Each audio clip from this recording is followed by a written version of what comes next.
What's going on, guys? We're here. We're just trying to get Bill situated. I got these guys. I got them muted, talking things over with them. But we'll start this up in a little bit. Give us a little bit of time. We're gonna get Bill right.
All right, guys. Still working on getting things right with Bill right now. He's in the call and everything with us. He just is unable to hear anything, and we can't hear him. So we're trying to set that up.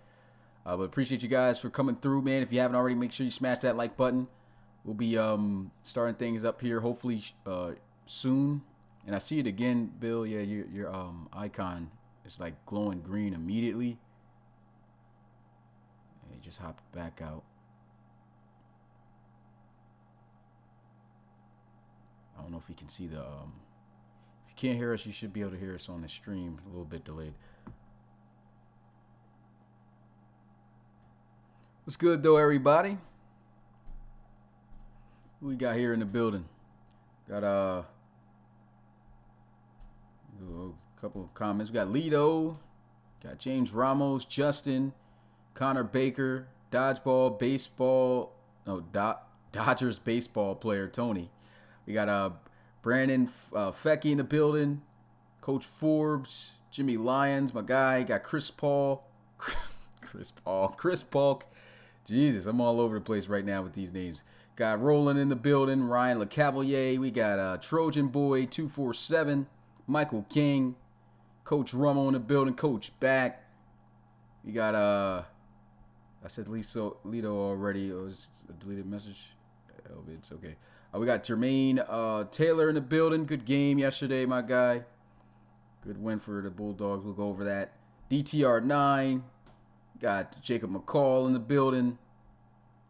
Kai Cash. Luis Cardenas, excuse me.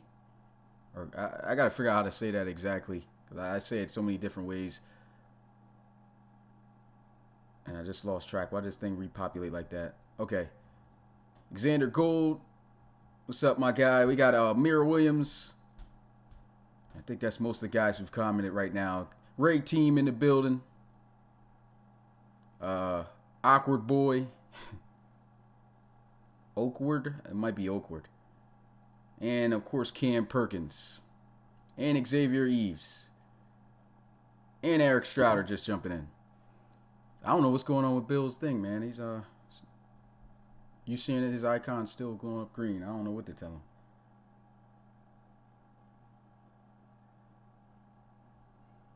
Let me, hopefully you guys don't hear my people's talking in the back.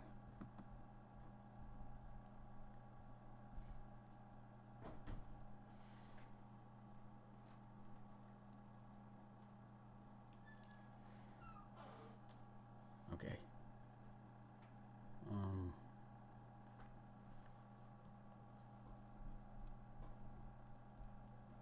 Yeah, I don't know what's going on, Bill. That's crazy. You might have to use your. I mean, I don't know if you want to use it. You might have to use your phone. Think it's a PC setting. Discord setting, like you said, Rob. Because I mean, it looks like it's glowing green immediately. Did he look at the settings and go to the input voice? He didn't respond to when I told him about that. Oh, okay. Let me see. Bill's typing right now. Sorry, guys. So I reset them and plugged. I backed out. Backed in. I don't know what's going on. This thing. I haven't touched the settings since the last podcast. I don't know what's going on, man. Well, yeah, we might have to kick it up, man, while you work that out. Unfortunately, man, that's crazy. Well, it looks like his mic gets the dub, just like Wisconsin got the. Shoot, they're the first team we get to talk about, man. So I guess you probably doing this on purpose to miss this L that you're about to catch. Who knows? But we're gonna have to club. We're gonna have to start this up, man. I think we're gonna have to start this up. Bill, if you can hear us, keep working. Man, we might have to stretch out this Wisconsin thing until we can get back, because he needs to hear this. That was a pretty bad performance. Well, it wasn't really too bad. It was a close game, but still, you guys lost, as usual. Hey, it looks like his... Oh, did he unmute? Oh, no, it's... Nah. Rest in peace to Bill's mic. Hit the bell. It's over. It's over for It's Bill's all good, mic though. right I'm now. gonna give you this work right now, man. 19-0 at one point in this game. Oh, hold on. Let me go to it. I got the highlights and stuff for it. Rob's ready to hop into it. Let's hop into it. So, yeah, let's go ahead and get into this game, man. 19. Oh, yeah, this is the game. 19-13 was the final score. Minnesota, man, looking really good. 5-1 on the season, knocking off Wisconsin. I'm gonna just let you take over from here, Rob, because you look like you're animated about this. No, I was just messing around with Bill, but yeah, 19-0 at one point in this ball game, Bill. You hope you can hear this right now. You can't talk, so I'm gonna go ahead and talk for you right now. Wisconsin, y'all definitely tried to battle back a little bit, man. But rest in peace to Malcolm Love. Terrible performance, man. Rest in peace. 10 of 23, 80 yards. Rest in peace to that. Whole lot of rushing yards going down. He was running for his life out there like Forrest Gump. Rest in peace to Malcolm Love, man. You put the yards up, but you didn't put up the points in here, man. Look, and I'm gonna tell you right now, man. In the RFL, Grambling is very, very tough. Don't get LC3'd out here, boys. I'm telling you right now. All this running around and everything. We got a bunch of big uglies on the defensive side of things. And, man, I'm telling you, they're ready and willing to sit dudes down who just want to be sure-footed and run around, man. Injuries are a thing in the RFL, so don't think, oh, I got 150 yards on the ground, I'm going to be balling in the RFL. Not going down, man. Rest in peace to Wisconsin, man. They don't get it done. Yeah, and, you know, we knew this was going to happen. For the most part, we knew the way that Minnesota was looking. You know, they were going to be a hot team despite being on the road. Wisconsin, like you said, man, terrible play from Malcolm Love. I don't think anyone was expecting that. I know Bill wasn't. He thought he was going to come in here and be the Superman wearing a red Wisconsin cape. But that just didn't happen, man. He had his worst performance. I think maybe the worst quarterback performance out of any quarterback this season. And, I mean, that's just tough to say right there. I mean, you can see the defense made some plays, really kept Wisconsin in this game, but their offense just could not get going. And that's been the issue with them. But, I mean, at times that they were successful, Malcolm Love was making some really big plays. And, you know, it's just really upsetting, you know, after coming off of a big win, as he talked about, as Bill highlighted over Notre Dame the week before. Oh, we're going to be ready for Minnesota. But, you know, they came out here flat on their faces throughout the entire game on the offense side of the ball. Malcolm Love couldn't get it done, man. Let's extend some extra questions, just team related, man. What's your thoughts on Minnesota right now? 5-1 on the season. I mean, these guys looking pretty good. Yeah, just totally shocked by Minnesota right now, man. Not sure, you know, what to really, you know, think about this team, you know.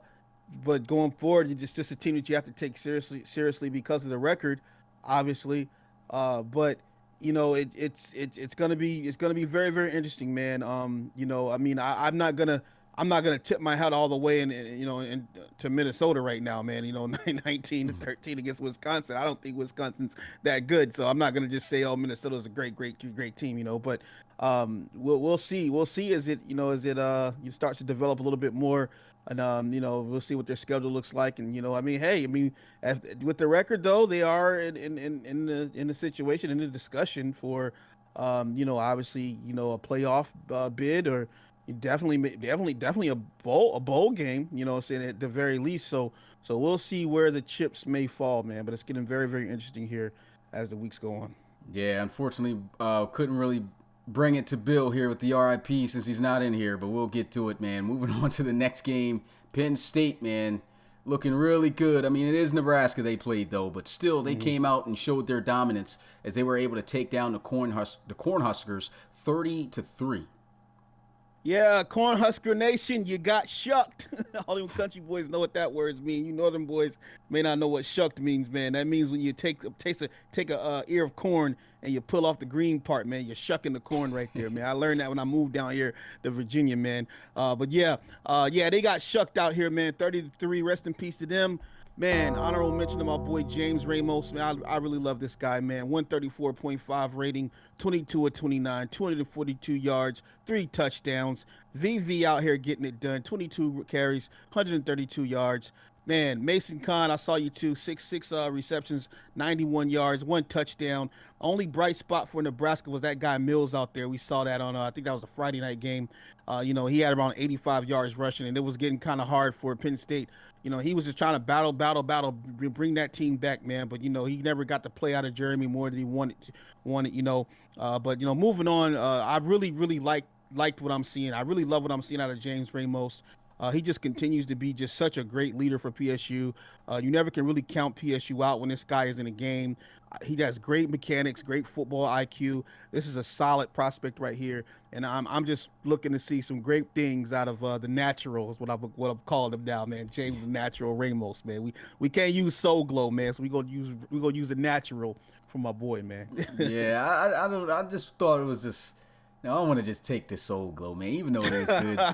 It is a good one. But, I'd rather stick with the natural. I was kind of I did put up a story post that said, you know what, I am kind of now feeling the Soul Glow. But I don't want to take it, man. I just leave that to Coming to America, man. Let's leave that with Eddie Murphy and those guys. But, a big win for Penn State nonetheless. It's a conference win. You always can't go wrong with a conference win.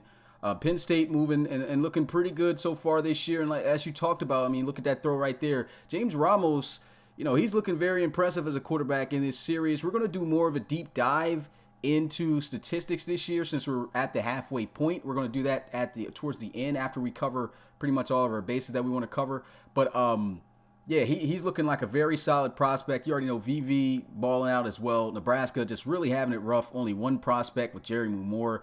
That's going to be tough to get it done, especially on a team that wasn't already a great team like that compared to the rest of the teams in the college series to begin with.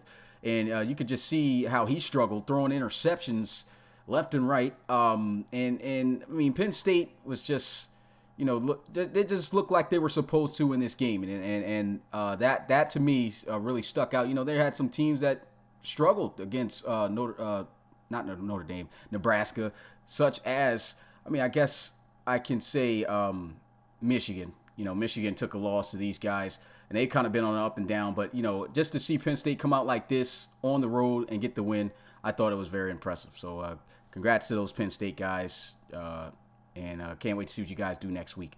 Moving on to the next game, we have the Clemson and Florida State game. This ACC matchup it was, and Clemson were able to get it done, man. Final score was 26-14. For guys who are probably wondering, I just didn't have the time. I was going to put graphics over top of it with some of the statistics and stuff for you guys to see, but just know that will be there for next week. But go ahead, Rob. You can take it away from here about this game.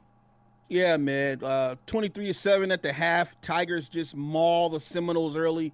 Rest in peace. Got to put that on there. Rest in peace to Florida's rushing attack, man. They only had 26 yards from the line of scrimmage on the day.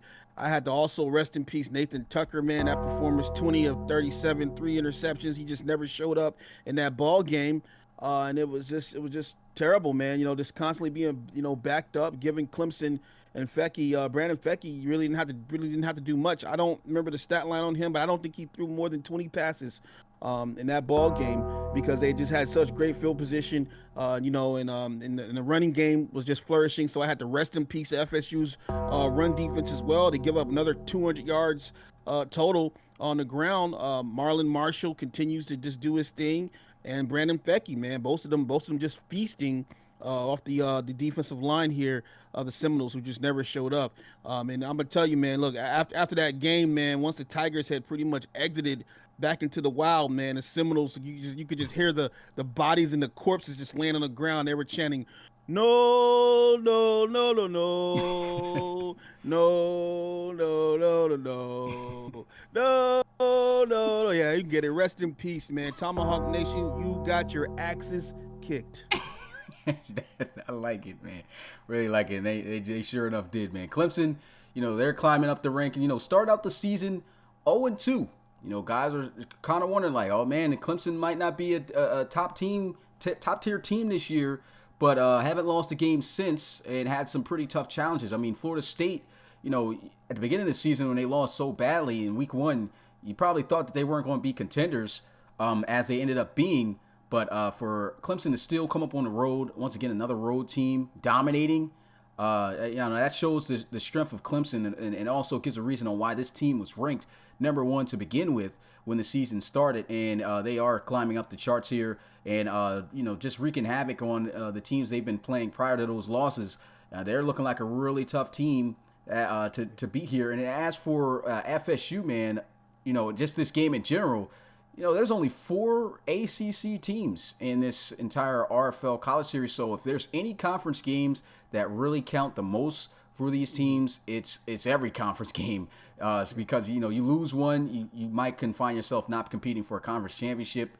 And, right now for the ACC, I think Clemson's looking like to be the top favorites to possibly win that conference. Moving on to moving on to the next game, Ole Miss and Washington State.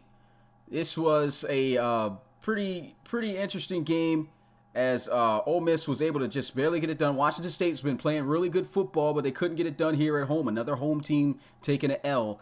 Ole Miss able to really put on at least a good enough show to walk out with this one, as they walk out with a 24-19 win. Yeah, man. I got a little bit to say about this, man. Of course, I'm gonna hand out my rest in pieces and everything, but I mean, the burning question here that I have, man, for the community and to you, and if Bill was here, I'd ask the same thing. But man, who is JACOBY HARTFIELD, man? I'm inquiring minds, scouts want to know who this guy is. I mean, the guy he's had great games all the way to terrible games.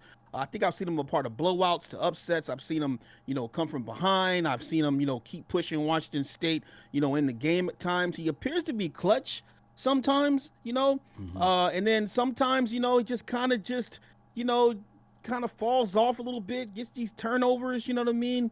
I don't know, man. But I thought that at the end of this game, I had to rest in peace this though, man. You got 17 seconds left on the clock. This guy takes a sack at an empty set on the goal line. On the goal line for the game. The game's gonna be over. All he has to do is just throw the ball or run, do something, man. If you had to impress scouts, man, that was the moment right there to impress me, to show that you can get the win, that you are the dual quarterback that we think you are.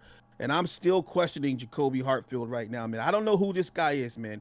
All I know is that he had a chance, man, to secure that game, man, and he just squandered it, man.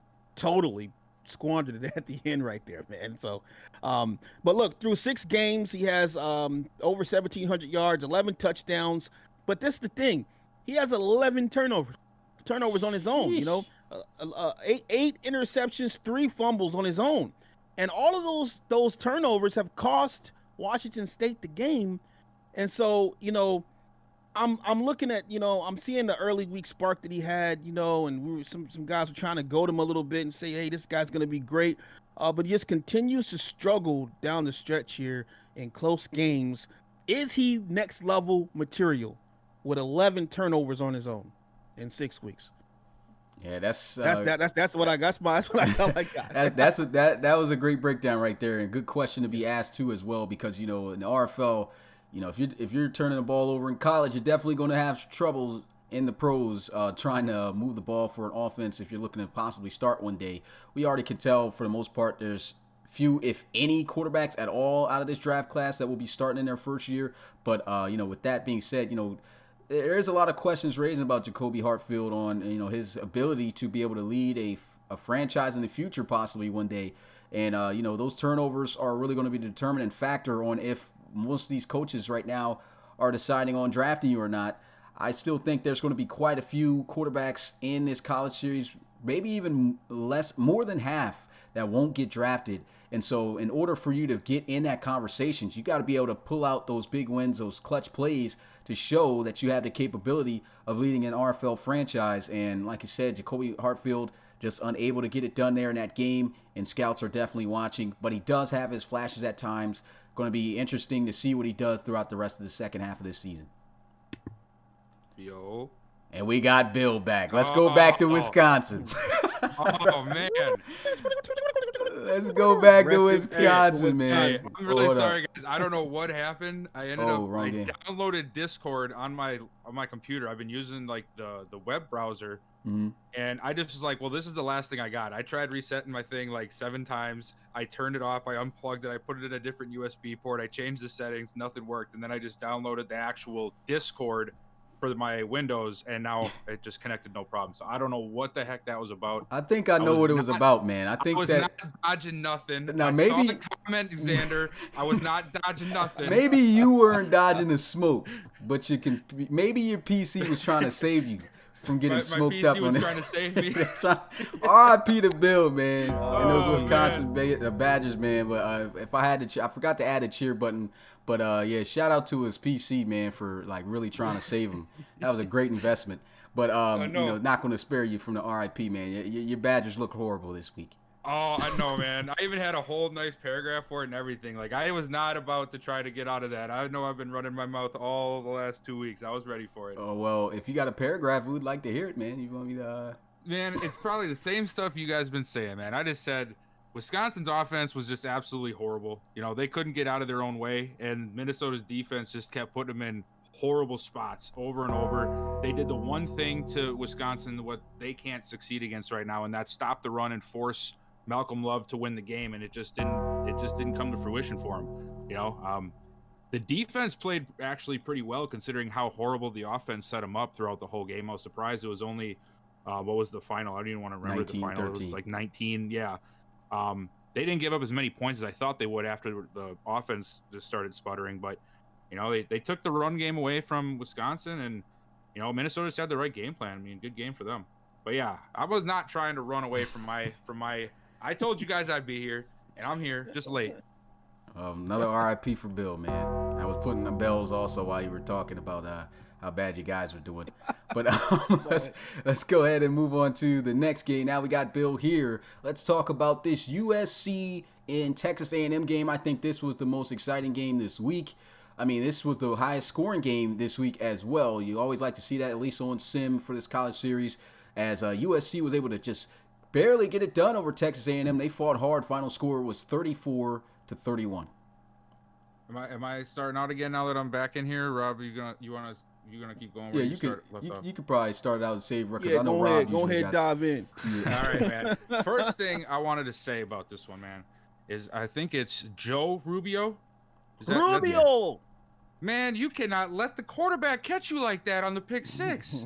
Oh, Lord. Oh, man. I mean, it was a great play, but, man, that's like defensive back rule number 1. You can't let the quarterback catch you when you got a pick six in your sights, all right? But I did like what I saw to Gonzalez for USC.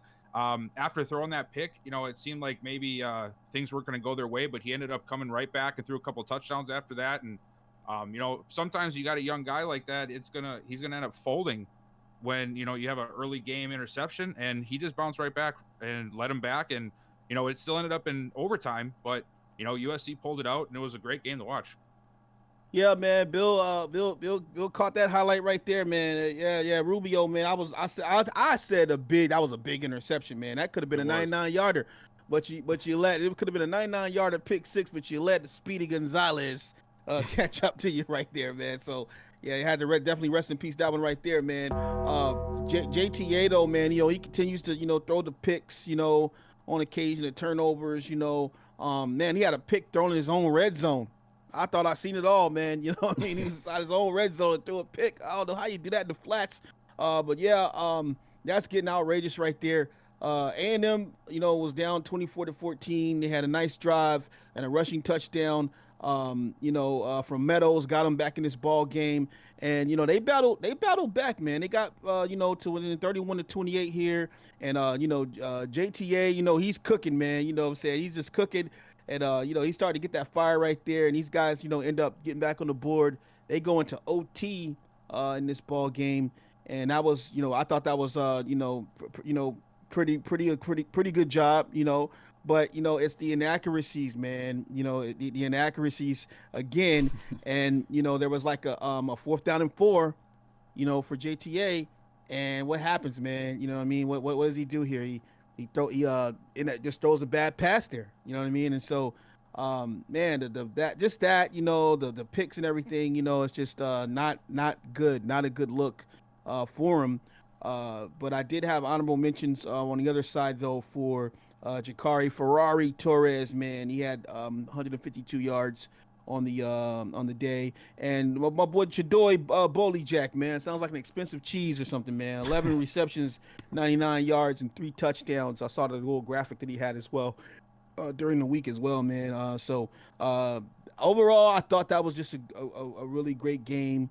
But and I really valued that Texas A&M, man. They battled back. You know what I mean? To get in that ball game, but it's the inconsistencies that I'm seeing at the quarterback position, man, that's really hurting the team and everything. So look for that to be something interesting as we start to see the storyline of JTA down the stretch. Yeah, and even for these highlights, I realize I got them for the most part still a little bit lengthy. I'm gonna make sure to kick that to take out the field goals. No point in seeing those. Yeah, this was a great game, great battle between these two teams. USC, they kind of struggled last week in putting away Utah. Utah almost was able to pull off an ultimate upset, but USC managing to come out on top 24-14. That's one thing I like about USC right now. Even though when things get challenging, these guys are ready for the challenge, and they put up a really good fight. And like you said, very impressed with Chadoy Boley Jack, man. 3 touchdowns in this game. He was talking about not getting his catches, not getting, the ball thrown his way as often. And you finally get to see Anthony Gonzalez put together a good game because he's honestly been struggling for a few weeks now, too, in the season. But he got it together against a pretty good, solid Texas A&M defense. And USC able to pull out the win here. So a great job by USC. Great job by Boley Jack and Gonzalez. And, we missed that play earlier where he literally hawked him down. That's an effort play right there. Gonzalez really did chase him down. Rubio, I think he's a submitted guy. Yeah. Rubio! Submitted guy, man. You should be probably ashamed that you got hawked down. Still a great play, though. We're not going to take that away from you. But you literally got hawked down by a quarterback who's not even that fast. So you can't do that. You just can't have that happen. That's against the rules in DB land. That's against the rules in football, period. Moving on to the next game, we had Notre Dame continuing to struggle as they took on Oklahoma State, and once again could not get it done. Oklahoma State able to defeat them 26-16. I thought that McCain just kept putting OSU in a little bit better positions offensively, to extend that lead, and the defense came to play. They didn't let Notre Dame get comfortable, and you can just see that they've been struggling the last couple of weeks. I don't know, man, but like anytime they even tried to have somewhat of a comeback, and OSU put that to bed really quick. And I just thought it was a great game for OSU. Hopefully Notre Dame can bounce back, because like you said, man, it seems like ever since we made the switch really a couple weeks ago, they can't really seem to get out of their own way sometimes.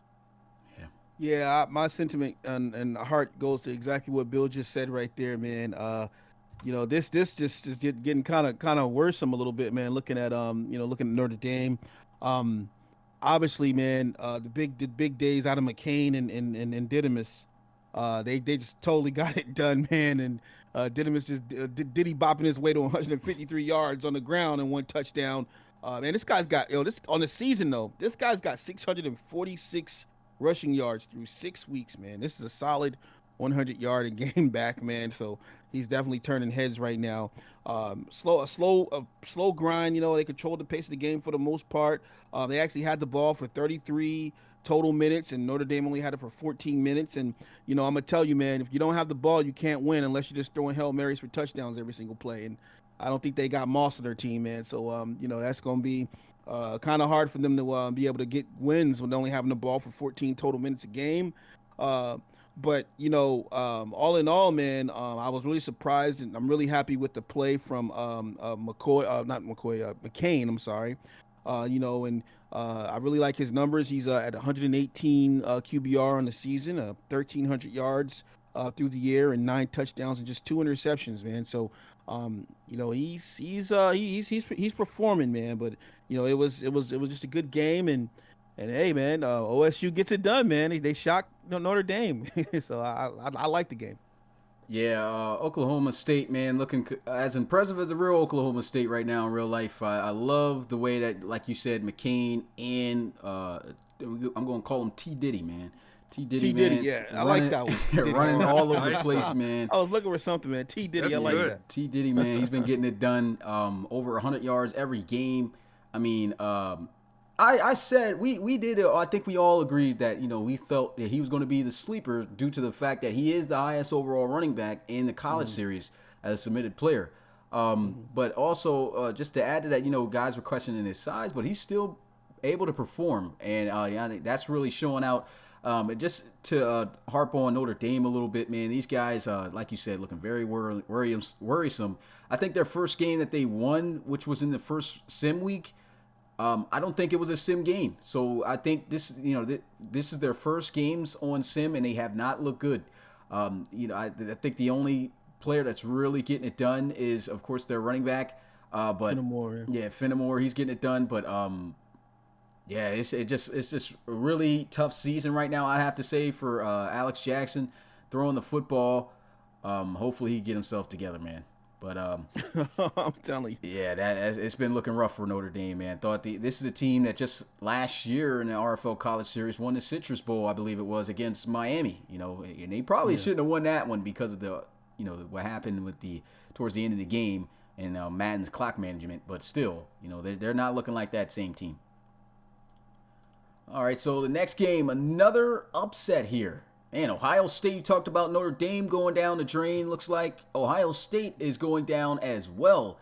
These guys are dropping games left and right at the moment, and they got beat by a team that wasn't even ranked, Iowa. They won their second game in a row.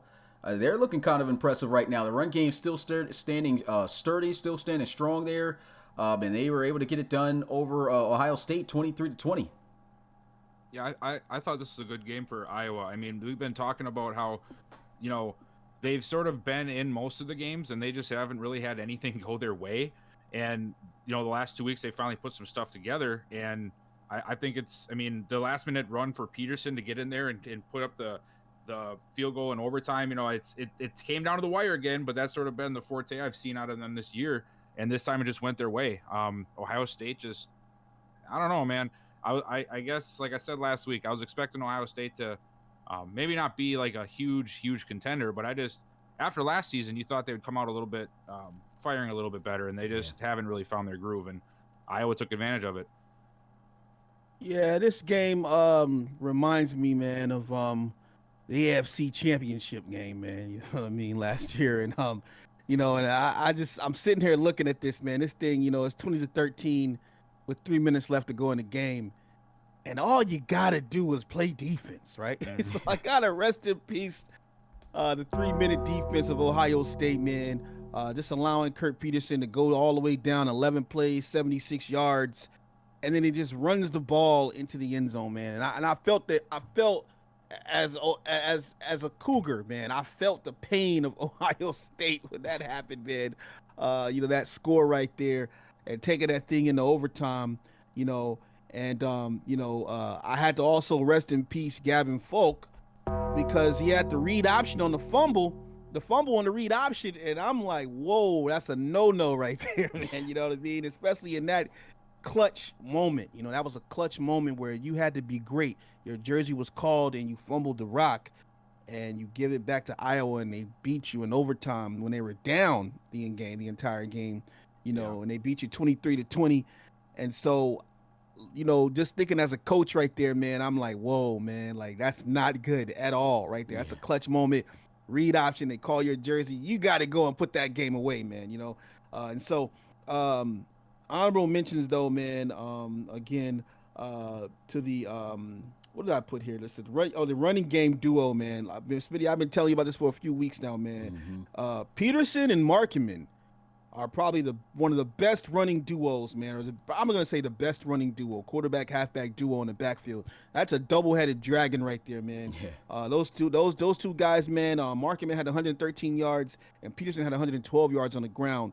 Nobody is stopping those guys, man, when they're running like that, man. It's rough. So I'm not. What is their record right now? I didn't get a chance to write that down. 2-4 right now.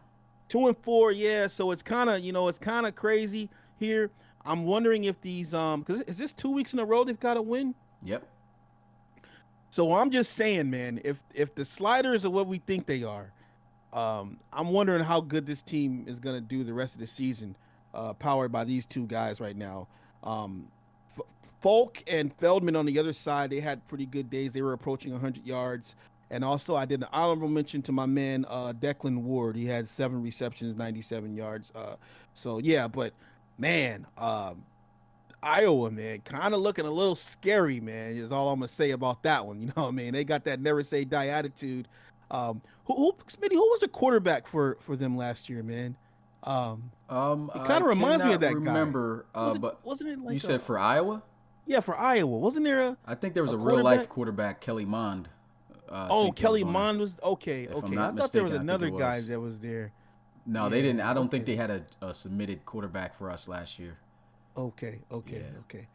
Yeah, but yeah, they're looking kind of scary right now, man. That's all I'm saying. Yeah, nothing really too much to say about this. Just hope that Ohio State gets themselves together. Honestly, I felt this would be a better team a little bit than last year.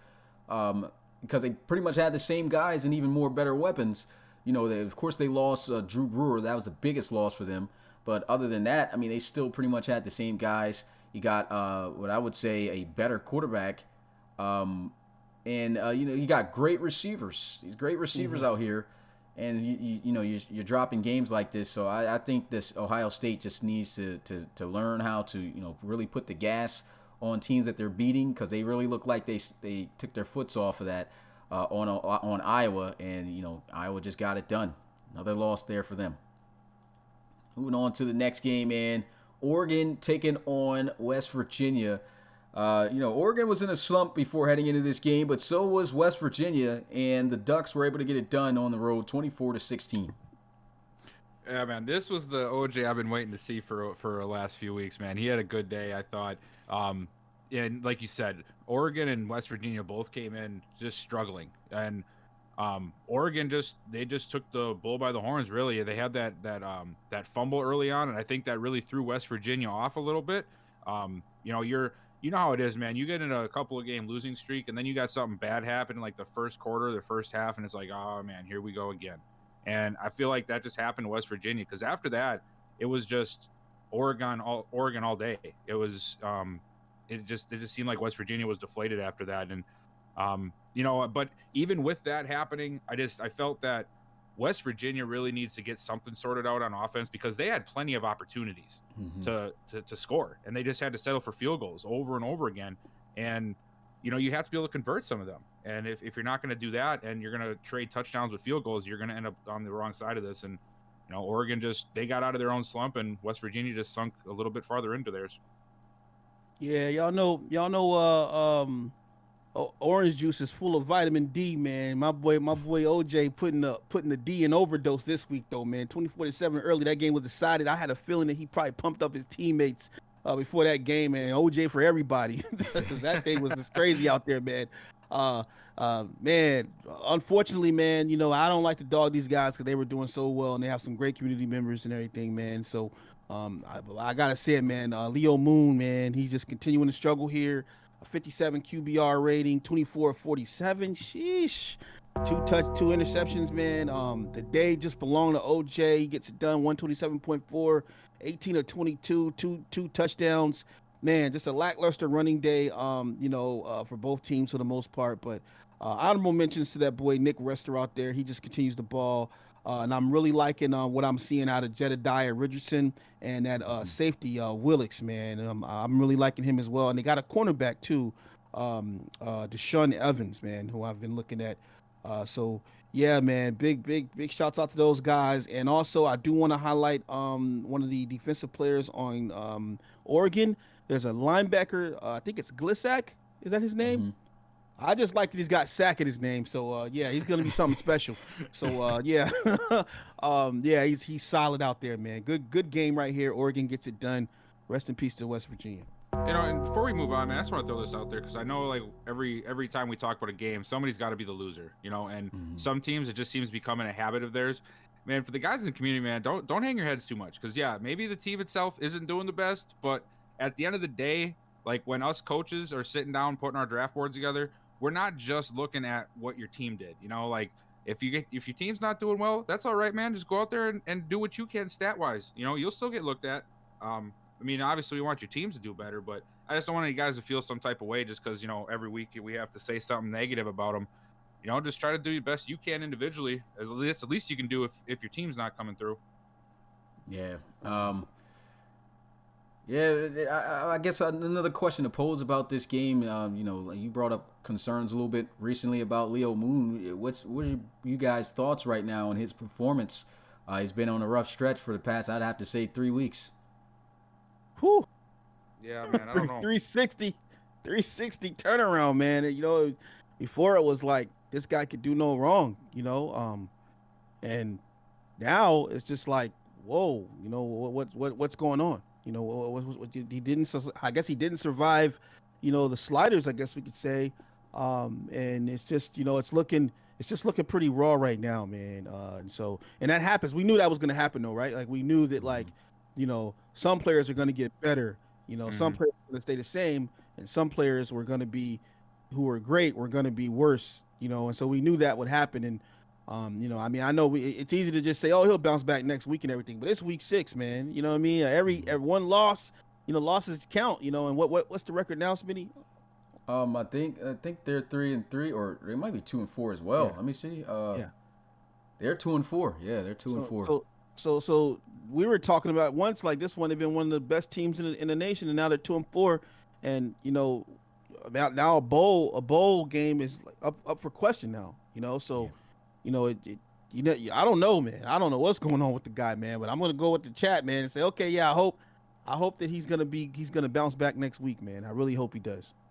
I don't think the defense has been playing bad at all. Like, their defense has been playing good. I just think that their offense is just lacking an identity, man. And I don't think people understand how important that really is for a team. Like, you can have, like, anybody who watches the NFL 10 years ago, remember the Dream Team? Rob, I know who I'm talking about. Oh, yeah, Philadelphia Eagles. Man, you stack a team up, it doesn't make them good. Yeah. You can have as many talented guys as you want, but if you don't have a system that works, if you don't have a game plan that's solid and caters to the the positivity that the positive things a player does, it doesn't matter how good you are. It doesn't matter how fast of a 40 you can run or how many times you can bench press. Like, you got to have an identity, and I just think really that's been their biggest downfall because their defense is playing great still. Even though the offense is sputtering, they just got to find what's going to work best for them on offense. And I think, and who knows, maybe Leo just needs a different type of system, a different type of play calling to shine through. Quarterbacks play differently in different systems, as we know. So, it's pretty close to being a done deal, but if they can see about messing around with what the play calling is, they might have a chance to turn it around. I just think they're missing that. They don't have an identity. They don't have something to lean on when times get rough. They just keep scrambling for something different, and it just never works. And that's interesting that you bring that up too, Bill. Is the fact that you could have all 90s on a defense, and those guys be like built for different schemes. And your defense could be 95 overall and get smashed, by, a team, a lesser team that's just better equipped for the scheme. And so, that's just a good point there. And I think that there are some guys that are affected by the schemes of these books here. And that's just a part of it, right? You pay the $5, you get on the team. We can't tell you where you're going, and we can't tell you what your bill should look like, so that's just what you fall, victim to. But hopefully you get in the hands of a coach that could really pull out, pull out the best attributes out of you, man, and put you in a system that really, really works, provided you just weren't absolutely despicable in this college series. And even with the biggest issue on, why, for one, books and things can't get changed is because we can't change the schemes. We don't know what schemes these guys are in. The books could very well not even be the problem. It's just whatever scheme the game decides to give them and play now. We wish it was in franchise, but we cannot change that. So that's the biggest issue. Hopefully we'll be able to have it where we'll be able to have this in franchise without the game actually egging out as bad as it was. We'll just look forward to that and hope that happens. Like for all we know, guys, and this is just real, for all we know, the computer has decided to put up a West Coast style offense, right? And you guys, and you're supposed to be like in a power run or something, or whatever, or a spread or something like that, or your quarterback not supposed to be in a spread, and they got him in a spread or something crazy. Like, we don't even know, what the computer is even, game planning for. So it really does make a difference there, Yeah. Moving on to the next game, man, we had a big win for Joseph Fontanez, man. Utah, these guys been fighting every week, week in and week out, and they were able to get it done against a Pac-12 conference rival in Washington with a final score of 24-21. Oh, man, it happened. We've been calling for it for weeks, man. Just wanting to see Utah pull it out, and they get it done.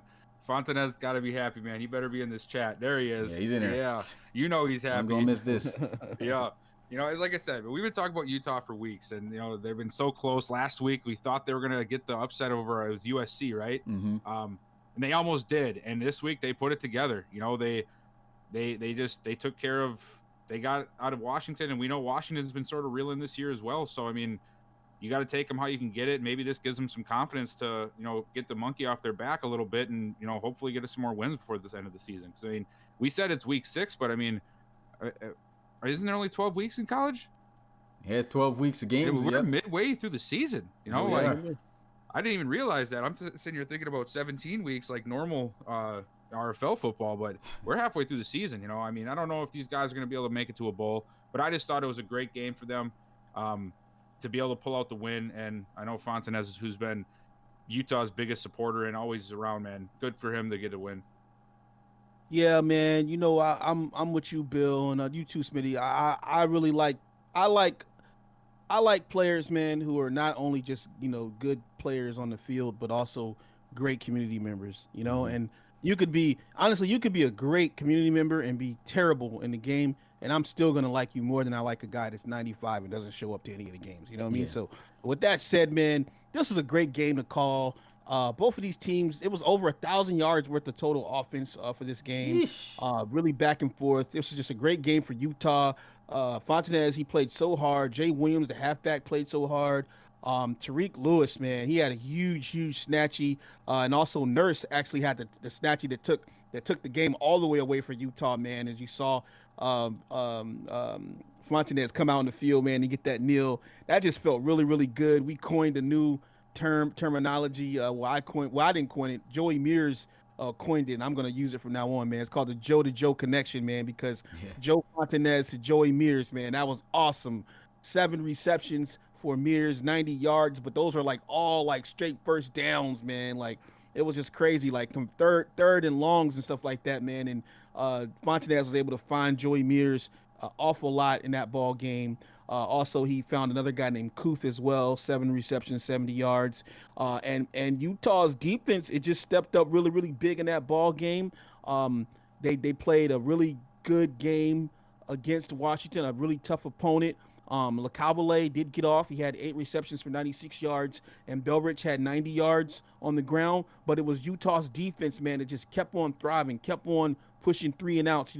Like at one point they just kept on like stopping Washington. There was nothing that they could do. LeCavalier was missing catches and everything and drop balls and stuff, and it was like so tough on Washington to even move the ball. And Utah was just like, Joe, win the game for us, win the game, man. And man, they did it, and that was just an awesome game to watch. I was really happy to be able to see that game, and yeah, man, shout out to Fontanez, man, they get the win. I think another underrated player on this team. There's only 3 submitted guys playing for Utah. We talk about Joe and Joe, but what about Jay Williams, man? Jay Williams at the running back position. Yeah. He's been a consistent back, maybe not putting up the most impressive numbers, but the way he runs the football has been very special. He's a power runner.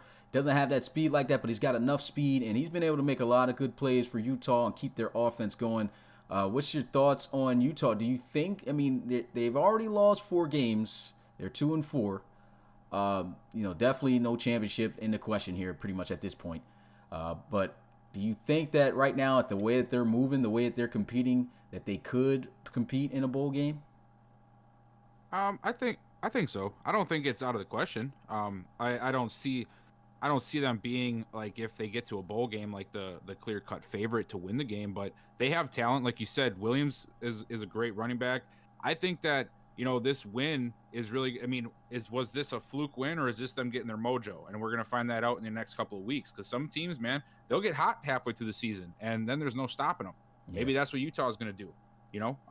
I think that if they can find a way to incorporate Williams a little bit better and use his running style to help complement Fontanez, I think they could do some damage, because their defense has been playing decently the last couple of weeks, I think, for what we expected out of them. And if their offense can just put together a few more clutch drives and make defenses pay more frequently, I think they have a chance.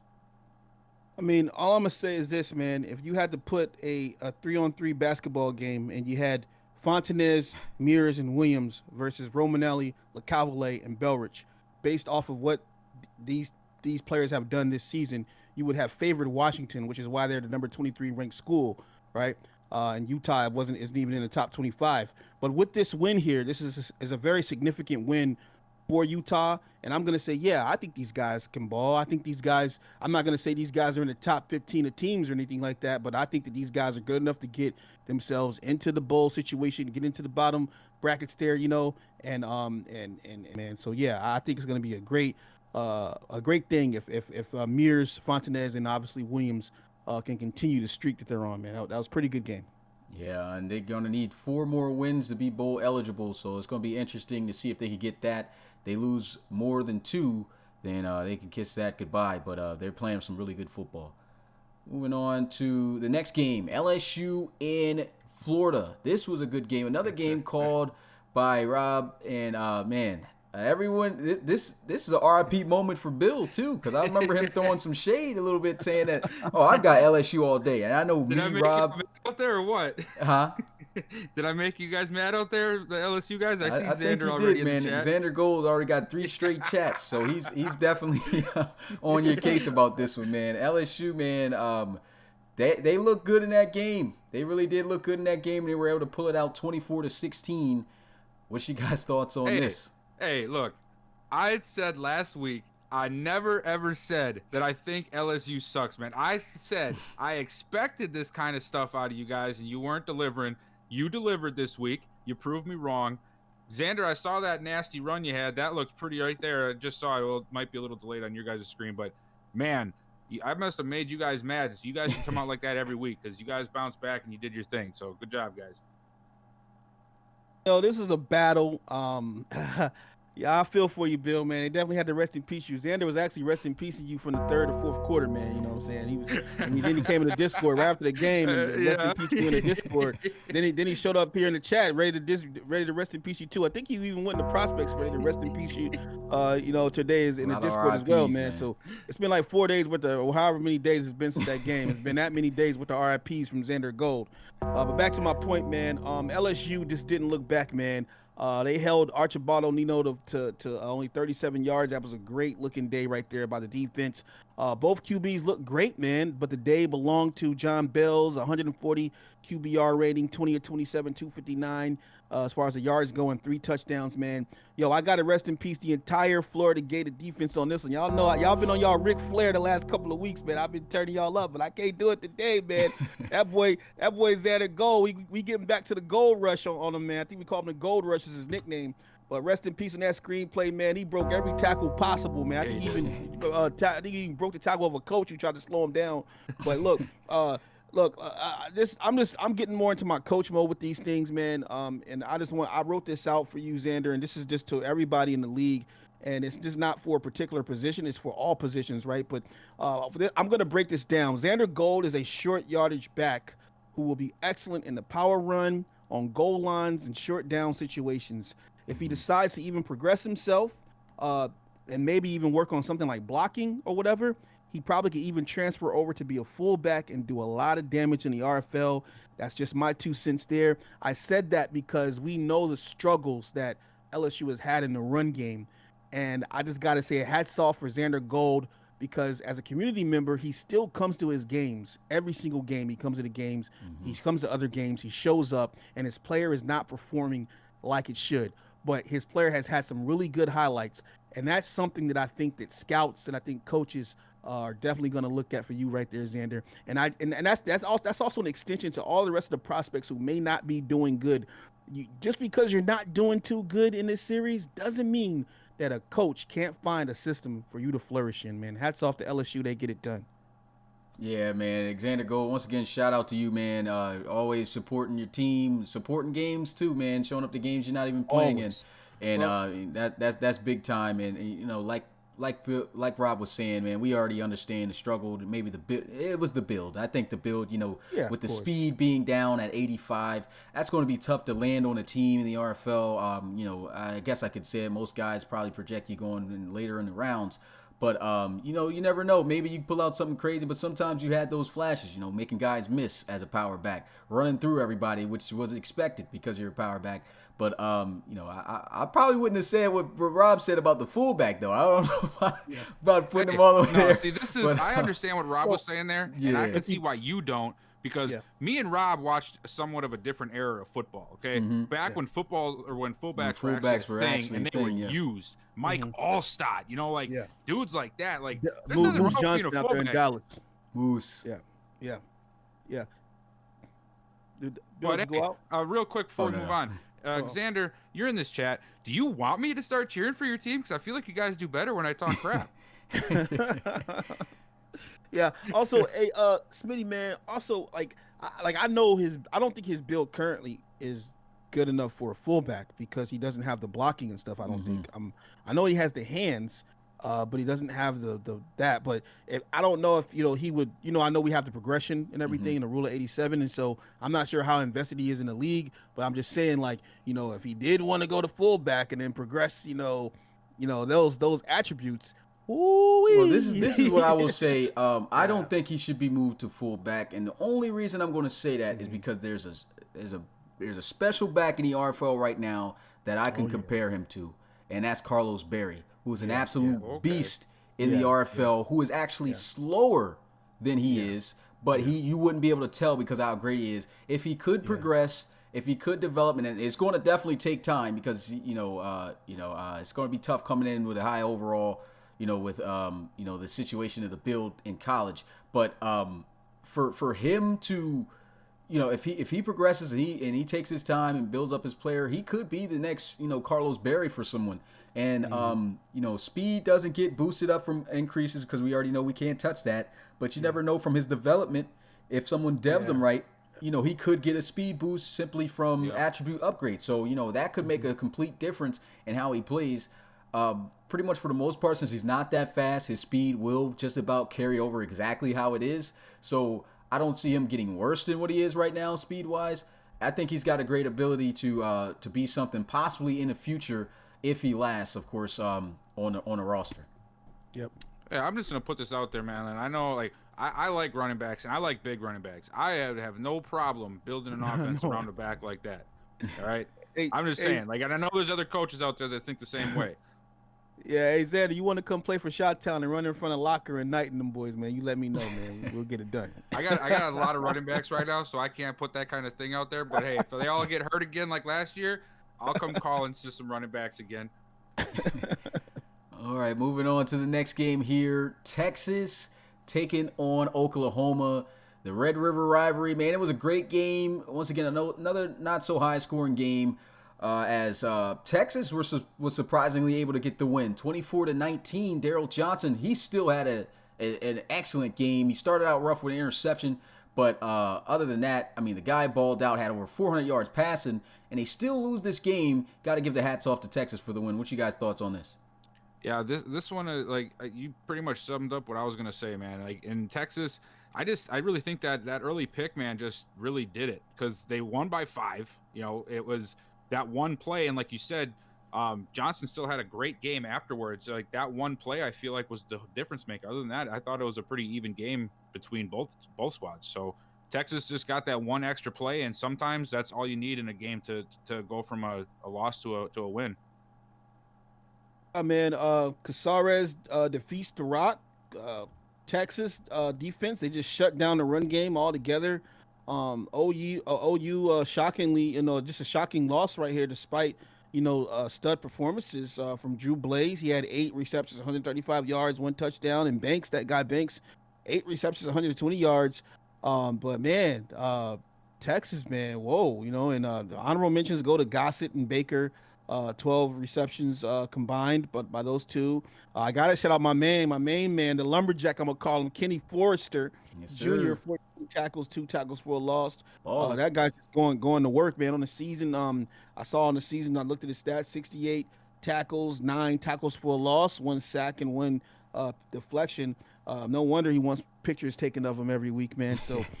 Yeah. Then I had to also give a big shout out to Xavier Eves. I'm sorry. He had 8 tackles, 1 interception. And he's just continuing to shine in that Texas secondary right now. And this is a good win for Texas, I thought, man. So hats off to them, man.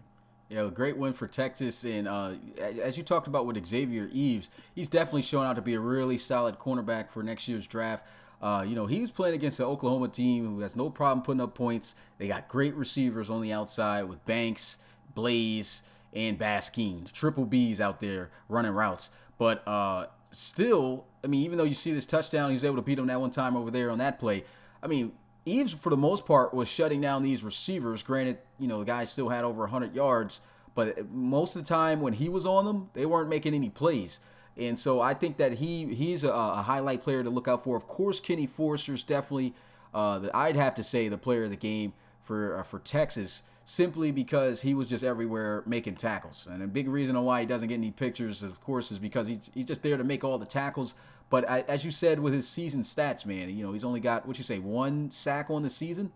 Yeah, 1. That's a little bit of a, the only down area I'd say in his statistics, because you want to see, a dominant linebacker like that get in the backfield to make plays. That's probably why he hasn't been in a lot of replayable photos to be taken because of that. And Bill talked about, them losing the game pretty much off the pick. I think they lost it off that play right there. That block kick, that could have gave Oklahoma the lead in the game.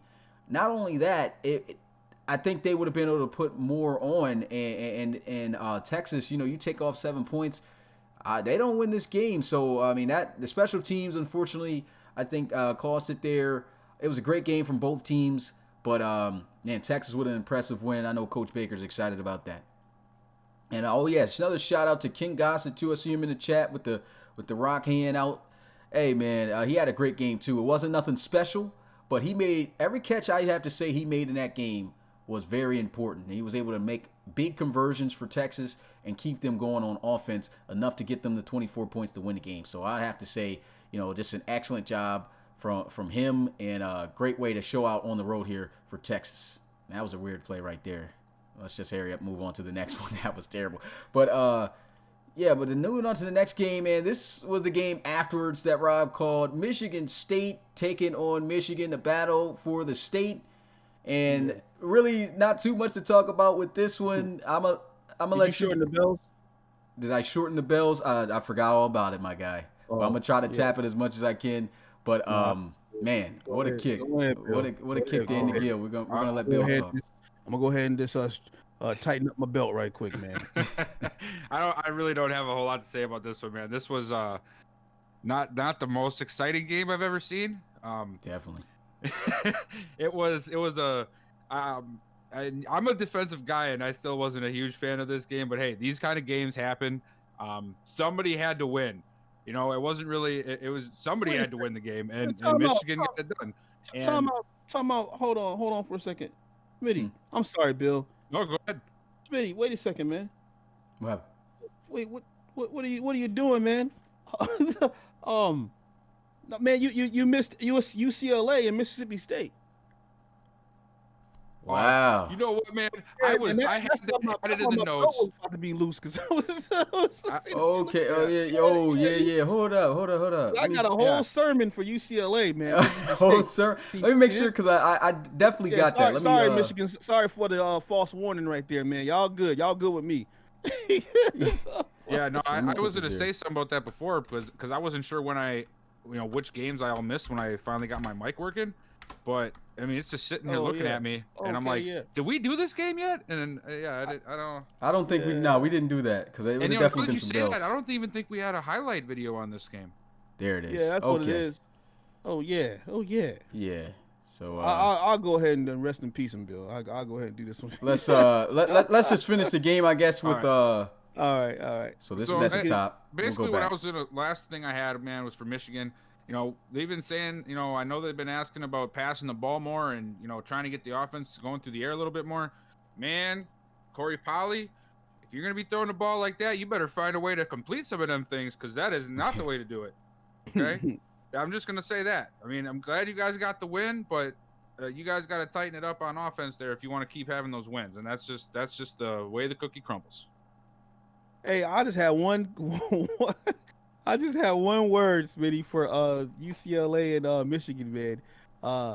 You talking about Michigan State? I'm sorry, Michigan State and Michigan, man. In the words of the infamous Coach Brown, wow. Let me go ahead and get wow movement in the chat. That's all I had. One word, wow.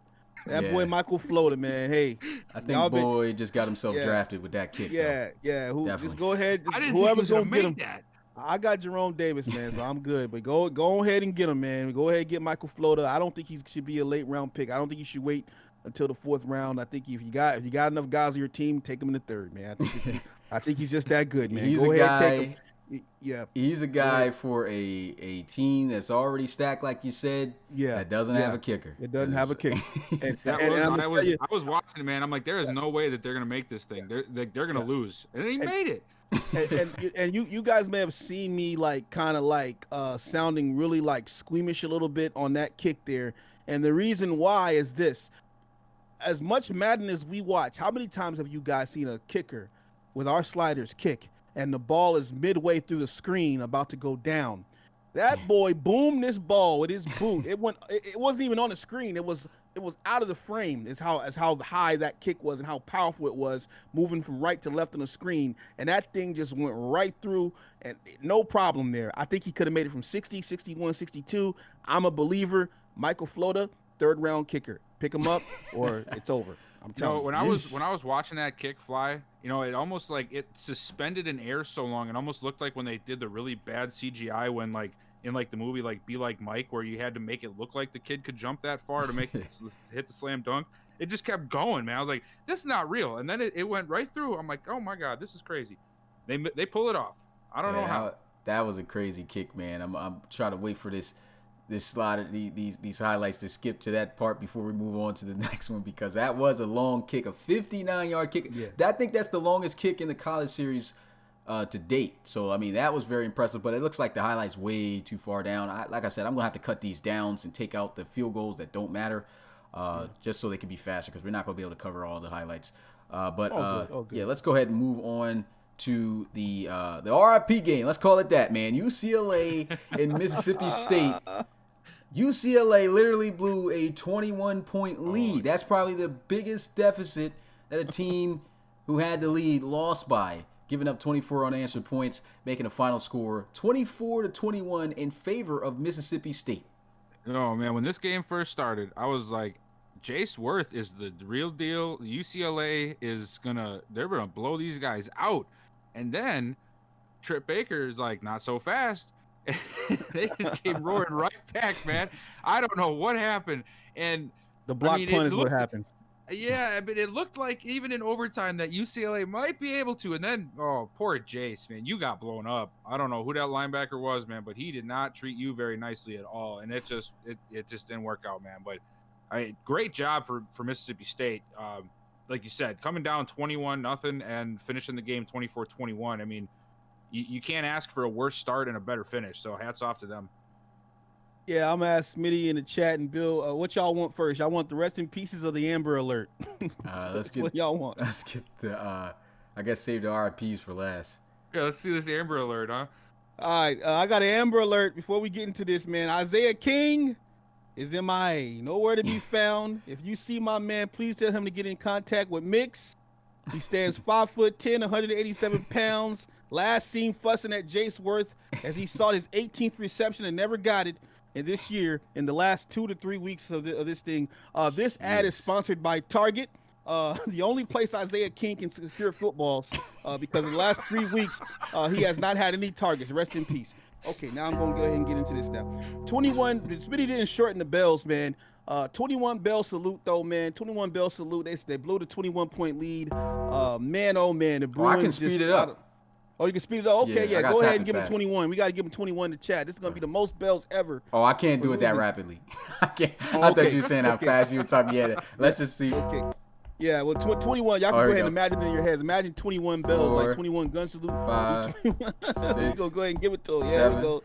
All right. 8, 9. Yeah, go ahead. 10, 11, 21 12, coffins. 13, 14, there we 15, 16, there we 17, go. 18, there we go. 19. Hey, hold on first. Hold up. Yeah. 21. Get to 21. Yeah, you gotta get a little delay. Yeah, a little delay. Yeah, go ahead. Well, let's just do 22 because they lost. This is like when you sitting at home at your boy Joey crib, man, and you got you up 21-0 and Madden right in the first quarter, and you come back, man, you'll win the game at the end. This is exactly what that was here. I got rest in pieces everywhere, man. Rest in peace to the block punt in the red zone. That set up Michigan State to get a 27-point, or to break it down to 14 points. It was 21-7 at that point after the blocked punt. Rest in peace to the 3rd and 19. Trip Baker connects a 3rd and 19 for a 50-yard touchdown to make it 21-14. Rest in peace, Jose Ortiz, for the face mask at 4 minutes and 40 seconds left of the ball game. Shaking my head. That man, it was 21-14. All you gotta do is play D, just tackle, man. You ain't gotta get fancy. That put him up to in another position to reset the downs they had. And then rest in peace to UCLA's secondary. They got bagged all the way, man. Trip Baker passing just all over, passing spree on them to tie this ball game up. I also did rest in peace in overtime to Jace Worth. The fumble again with the game on the line. Man, here it is right here. Read option. Oh, baby. Buff it up. Woo. Death. But yeah, man, this was crazy. Trip Baker played so well down the stretch. 102.9 rating, 23 of 35, 2 touchdowns, 1 interception, 327 yards. The passing accuracy, the completions and passing is kind of, not the greatest, but he stayed in the ball game, man. This guy was doing his thing. Jace Worth, other than the RPs I gave you, you had a great game. 131.9 rating, 20 of 25. How good do you got to be, right? 232 yards, 2 touchdowns. Matthew Holman, this isn't on you, dog. 35 carries, 110 yards. You looked good, man. UCLA's Jake Newhall, 8 receptions, 114 yards, and also gave some hats off to the Mississippi State ballers in Zuber. He had 7 receptions, 120 yards, and Welch, man, that's a good guy right there. 7 receptions, 101 yard, and 1 touchdown. But the defense, man, the defense of UCLA, despicable. Rest in peace. Hey, I want to know something here. Was that number 40 who just destroyed Jace Worth and sent him back to high school? Yep. Yeah. Is that? Tell me that's a guy who's going to be in the RFL draft, because I'm going to draft him. Let's go back to that play. I just realized I could skip ahead. Here it is, the same nice. play. Just realized I could do that. Oh, nice. Yeah, he gets Death. hit.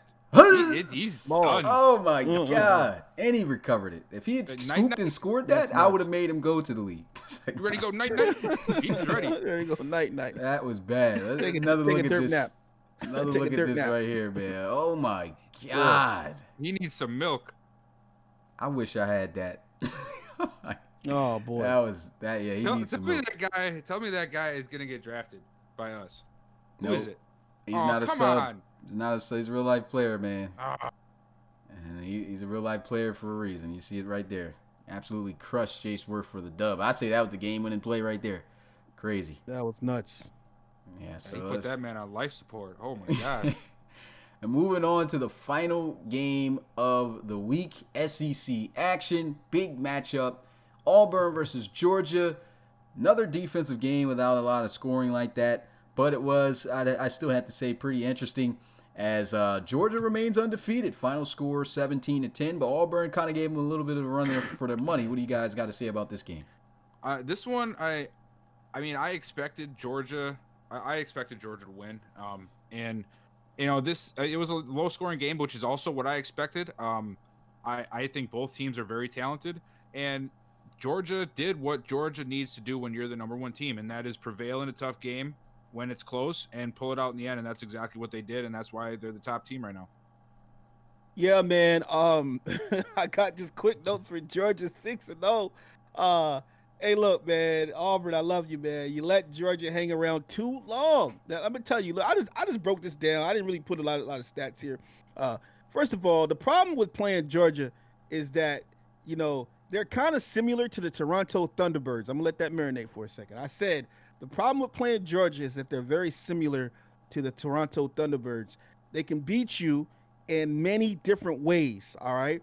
They don't come out every single game. You don't know that until they get down and they're pressed against the wall. And so what happens is you stop Kai Cash and then Cam Perkins strikes, and then you stop Cam Perkins and then Brock Melton strikes up, right? And then if he don't show up, Tyler Simpson shows up, and if he don't show up, Blaylock shows up. Yeah, and then what Nasir. happens is that, and then what happens is that the guy and Nasir, yeah, and what happens is that guy Cam Perkins, right? He transforms because if you stop his running game, now he's a utility back now. He has 7 receptions, right? So he can catch the ball. And then what happens there is it just goes all the way around to the defense, right? The defense is always in the game. They always show up, right? So you never really can count a dog out, is what I'm saying.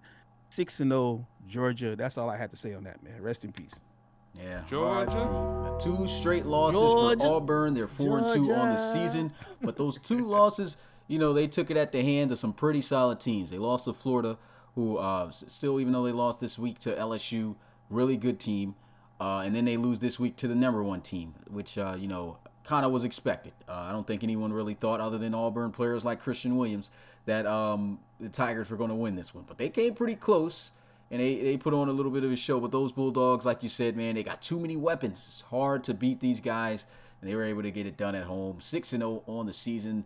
These guys still unstoppable. But let's go ahead and move on to the top 25 rankings now. Oh boy. As things have changed a bit.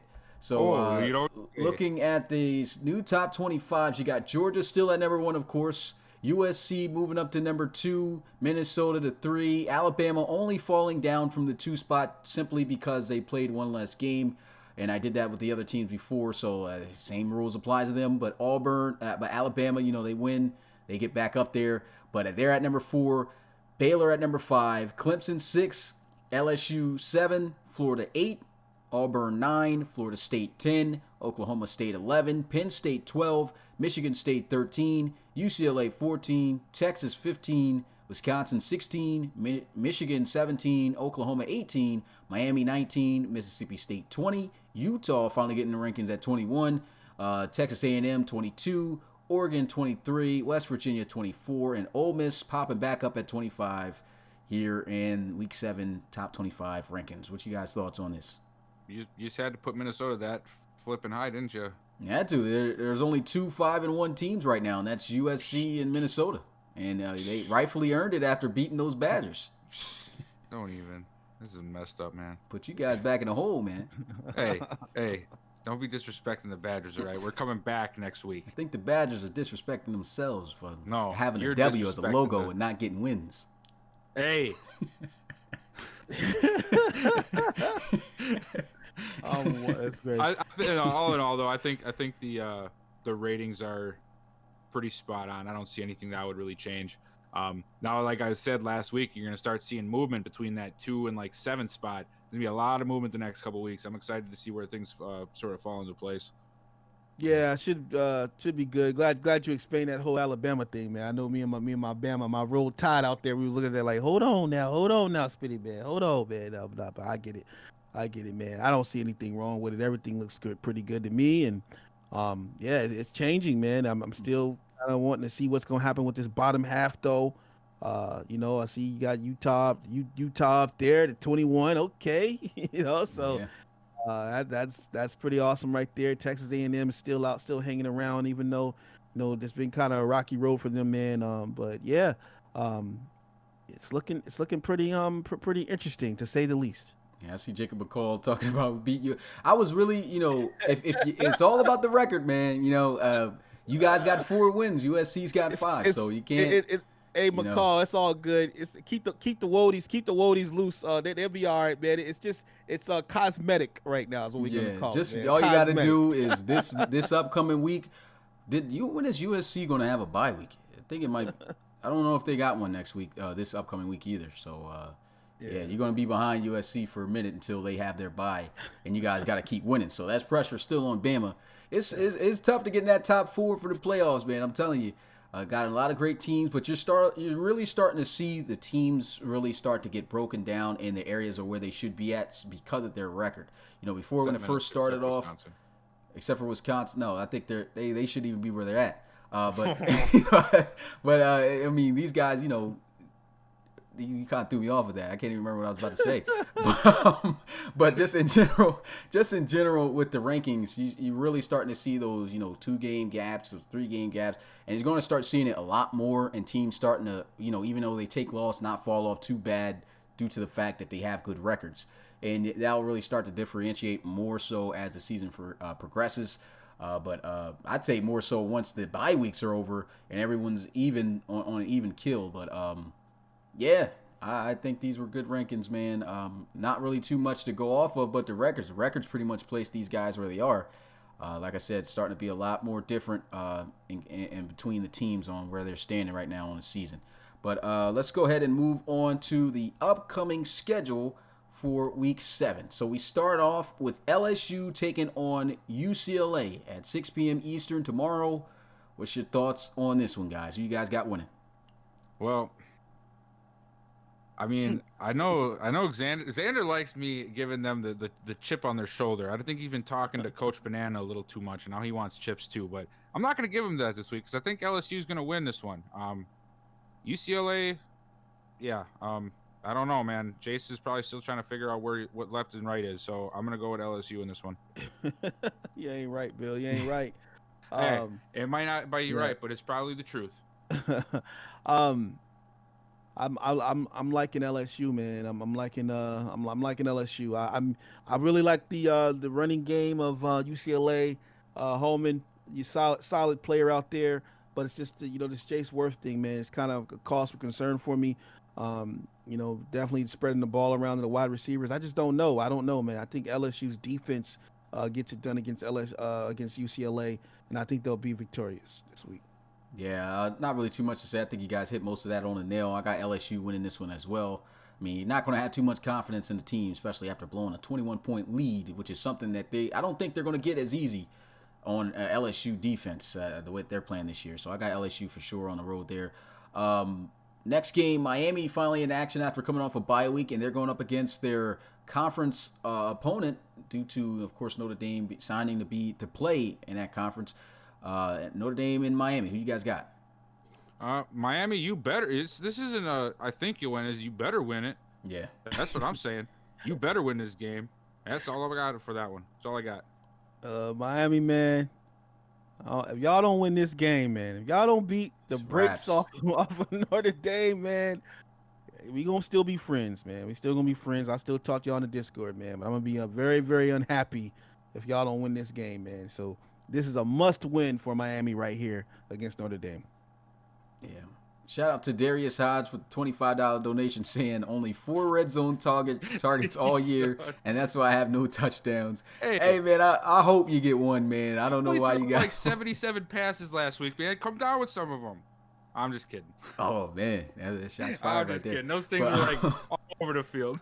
But yeah, hopefully you'll be able to get in the red zone, man. But I have to say, for the most part, it's Drake Sandstrom, man, getting it done. You got to feed him. He's balling, So I think that's where most of the red zone plays are going, is to him. But you guys got to bounce back as well. You guys did a pretty good job winning off that field goal this last week. But next game, we got ourselves a Big 12 game. West Virginia taking on Texas. Who you got? You know what? I did this for Utah a couple weeks back. I'm going to do it this week. I'm going to do it. Leo, I'm counting on you here, man. I want you to come through and beat Texas in Texas. West Virginia is going to get the upset. Boom. I did it. Man, I like the wide receivers of Texas in this matchup against West Virginia's DBs. The only way West Virginia wins this is if Jedediah and those boys can get up under there and rattle Casares. I think Casares is going to be comfortable at home. I think they get the win. Yeah, I'm gonna go with Texas in here, man. They had a really good showing last week, getting a solid win over Oklahoma. West Virginia's been in this slump. They're on the road too. On top of that, so yeah, I'm gonna go with Texas for that reason. Starting off, will some teams back into these winning columns. All right, that's what I'm gonna do. I don't know, man. When you're the lone wolf voting on the teams to win, man, usually don't go your way. So you might be, bad mojo for some guess teams. what? I look extra cool when I'm right now, don't I? Yeah. Not really, man. Whatever, man.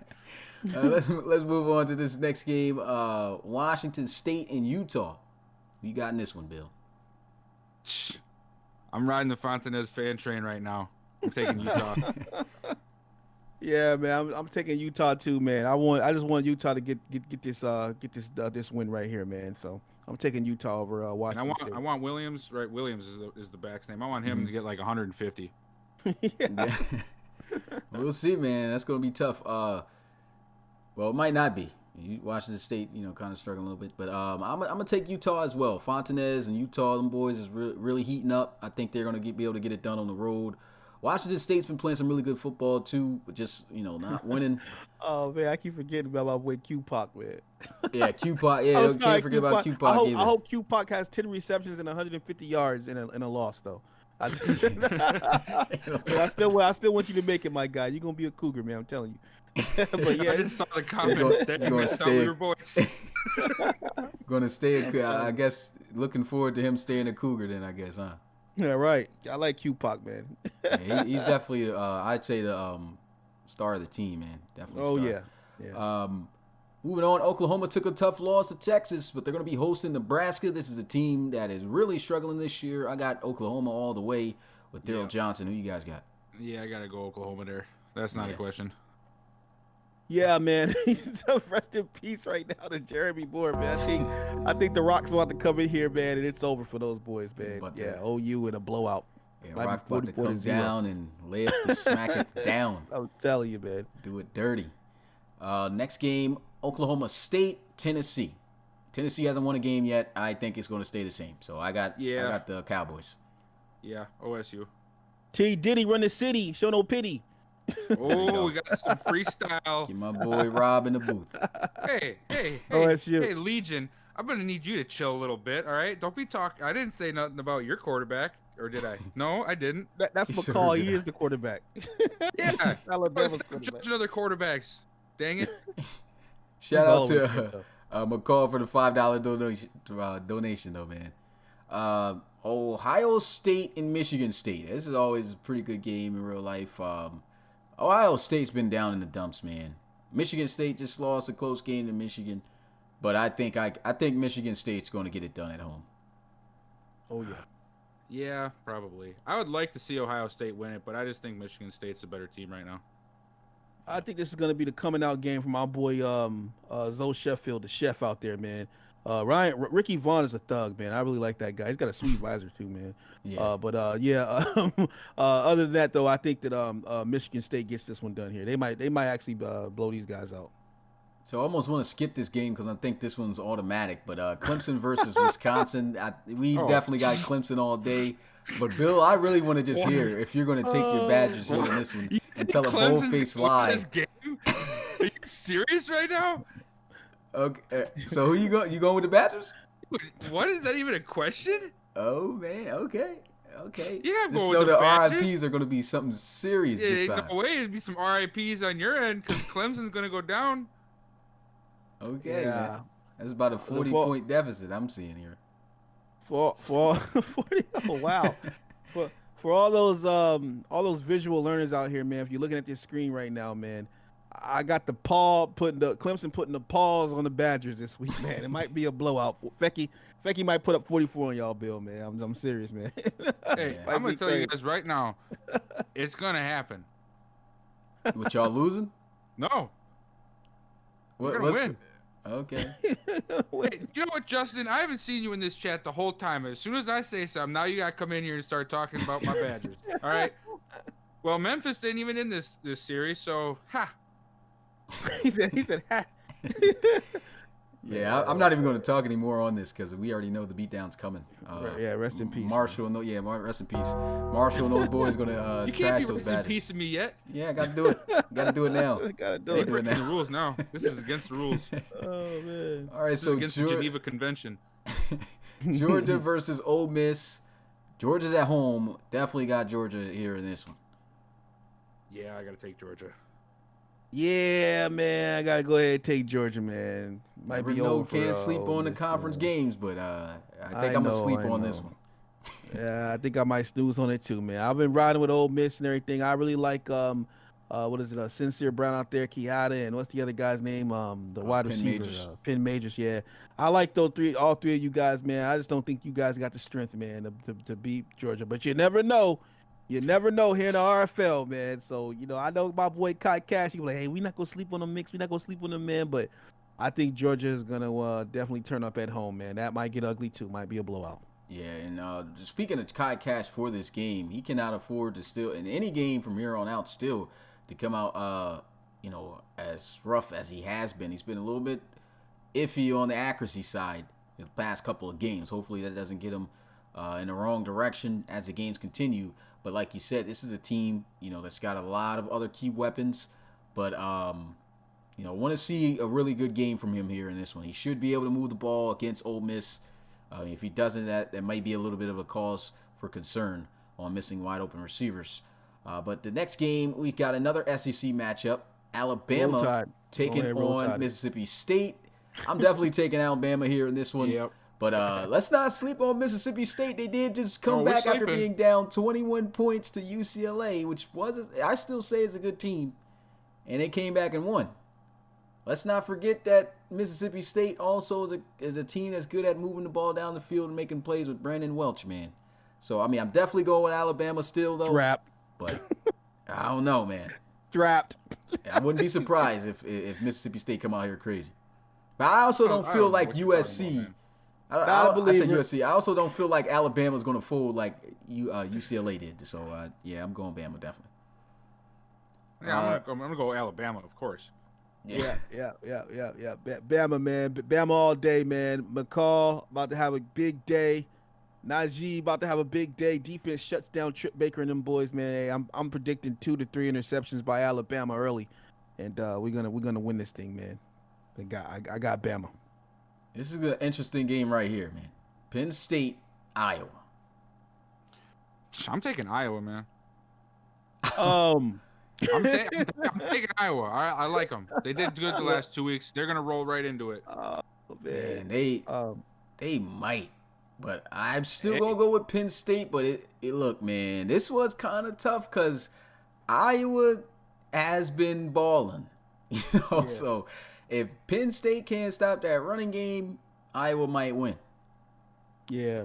There's a free safety. Is it McQuilkin on Penn State? Peter McQuilkin. Yeah. Yeah, and he's been kind of causing some havoc for quarterbacks. The only issue with that is that's going to cause Kurt Peterson to start running the ball, man. And so that might, I don't know, man. I really don't know who's gonna win this one. I'm gonna go ahead and side with Penn State because that's the home team for my family. All my family are Penn State fans, man. So I'm just going ahead and taking Penn State. I really like Ramos as well, but I can't sleep on Iowa, man. They got a solid running game, man. So that should be a very interesting game. Yeah. Next game, Michigan versus Minnesota. Michigan got the win. Another close game. They were on a bit of a tough streak with trying to get wins beforehand, and Minnesota's been hot. I'm actually going to take Minnesota in this one. Yeah, I'm gonna go Minnesota too. Obviously, they're a very good team, and man, Polly's gotta calm down back there, man. They're not gonna stand a chance against that Minnesota defense if he can't calm down and find the receivers a little bit better and not try to force things like he did this past week, because they scrape by that for that win. Yeah. Yeah, this is all on the quarterback play of Polly, man, and unfortunately, you hate to put it all on one person, man, but it's the truth, man. He's definitely struggled this season, and he's gonna have to be better. He's just gonna have to be better, than he has been. Minnesota, not a slouch team, but I think that they can be beat, man. But I don't know, man. You don't even know what you're gonna get with Michigan, man, come out of this thing, and so it's hard. I'm just gonna go ahead and rock with the homie Hodge, man, Darius Hodge with 2 R's. I'm gonna go ahead and rock with Hodge, man. I think that they get another win, and Florida too, man. You know what I mean? I'm gonna rock with those 2 guys. Sandstrom out there balling, and I hope that Michigan can pull this thing through. All right, Auburn versus Texas A&M. I think Auburn bounces back this week. Mm-hmm. I agree. Yeah, I think that Auburn is definitely stronger than people think. They get the win here. Once again, like I was saying when we were talking about the game this week, I mean, the 2 teams they lost to was Florida and Georgia. Those are some powerhouse teams. So, I think they do bounce back this week. And for the game of the week, Baylor versus USC. Number 5 taking on number 2. Oh, man, this is actually a really tough decision here for me because, USC is a very good team, but I feel like Baylor's got they're not finished yet, man. They're trying to get up to that top spot. They want them playoffs, I think I'm gonna go Baylor. I think Baylor's gonna push themselves up the board a little bit this week. I think that see, if we were in the foul, man, I'd say that this game would go to USC. I was a little bit worried, man, when Baylor balled with Washington State 30-31, man. I was a little worried about that, man. And so Gonzalez coming, and he's at home here, and you kind of want to say that they're not going to just run over him and Torres and Chadoy and all those guys. I think that USC definitely has more fight back than Washington State does, so. With that said, I don't think this is going to be an easy game by any sorts for Baylor. The game that they barely beat Washington State was that was the first week that we went back to Pro Sim, correct? Mm-hmm. So if that's a testament of, actually how good the defense is that was playing on the arcade the whole time, then, I certainly think that USC has some options right now. You know what I mean? Against them because they're a better team than Washington State. They allowed Washington State to put up 30 on them. So that should be a very good game. I'm going to rock with the defense of Baylor, though, man. I've been rocking with their defense all season long. So I'm going to rock with their defense here. And if their defense can come through and shut down and devastate USC, they get the W here. If not, if they don't win this game, though, man, we got to start rethinking about the bad news Bears, man. You know what I mean? So we go see. But that's one of the reasons that I sort of am taking them too, because they're right on that they're on that fine line between falling out of contention potentially out of the big games just because there's a lot of really good teams up top and getting up there. And this is the win they need. This is a needed win if you want to talk about getting into the playoffs. Yeah, and for USC. They win this, they're sitting in a really good seat.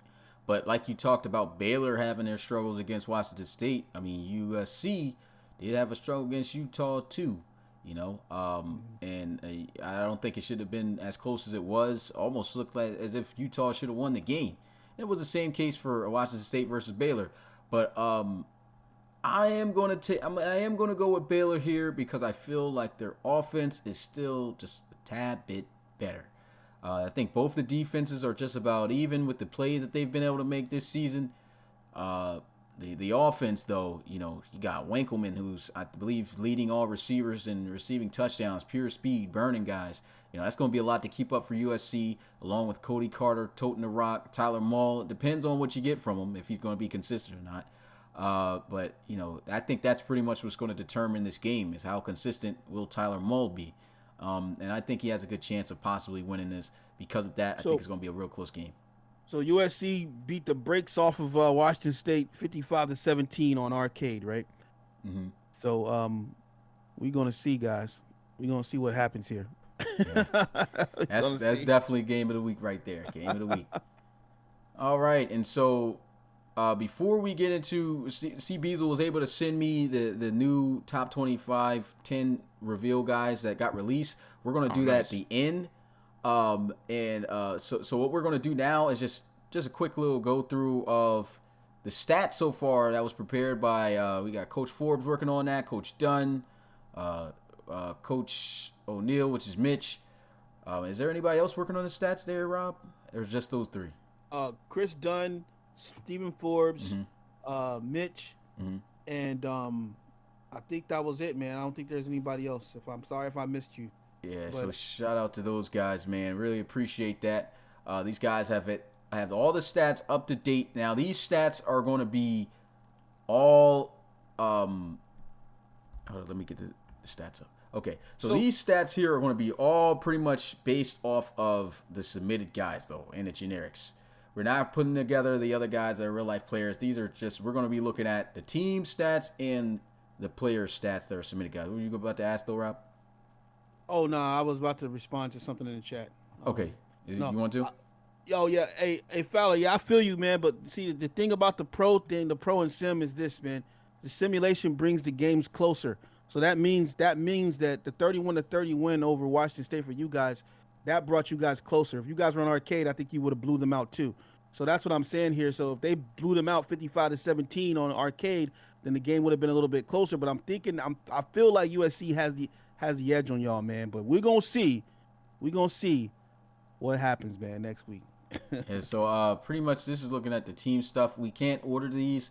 Let's go ahead and look at the players, the individual players and leaders in these areas first, as this is organized by yards on who has the most passing yards so far this season. You can see James Ramos at the top of the list in submitted RFL prospects in the RFL College Series, over 2,000 passing yards with 2,020, 14 touchdowns, 5 interceptions. Just to talk about this, this College Series has been a lot different than last year's. Last year's College Series was very difficult, which is why, I said way in the beginning, you cannot compare your stats pretty much to the guys before, because if I'm not mistaken, it was only a few guys that passed for barely over 2,000 yards in the season, Rob. Like, it was Marquise Washington, Geno Gannon. And so these guys, this is halfway through, and these guys look like Ramos on pace to throw for possibly 4,000.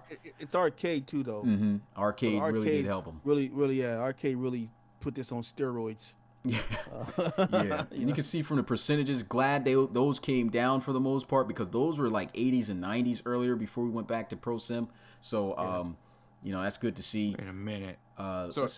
Is this serious that interception that this past week with Texas, that was his first pick of the season for Daryl Johnson? Yeah, must be. Yeah. Wow. On it. Dude's a monster, man. Dude's a monster.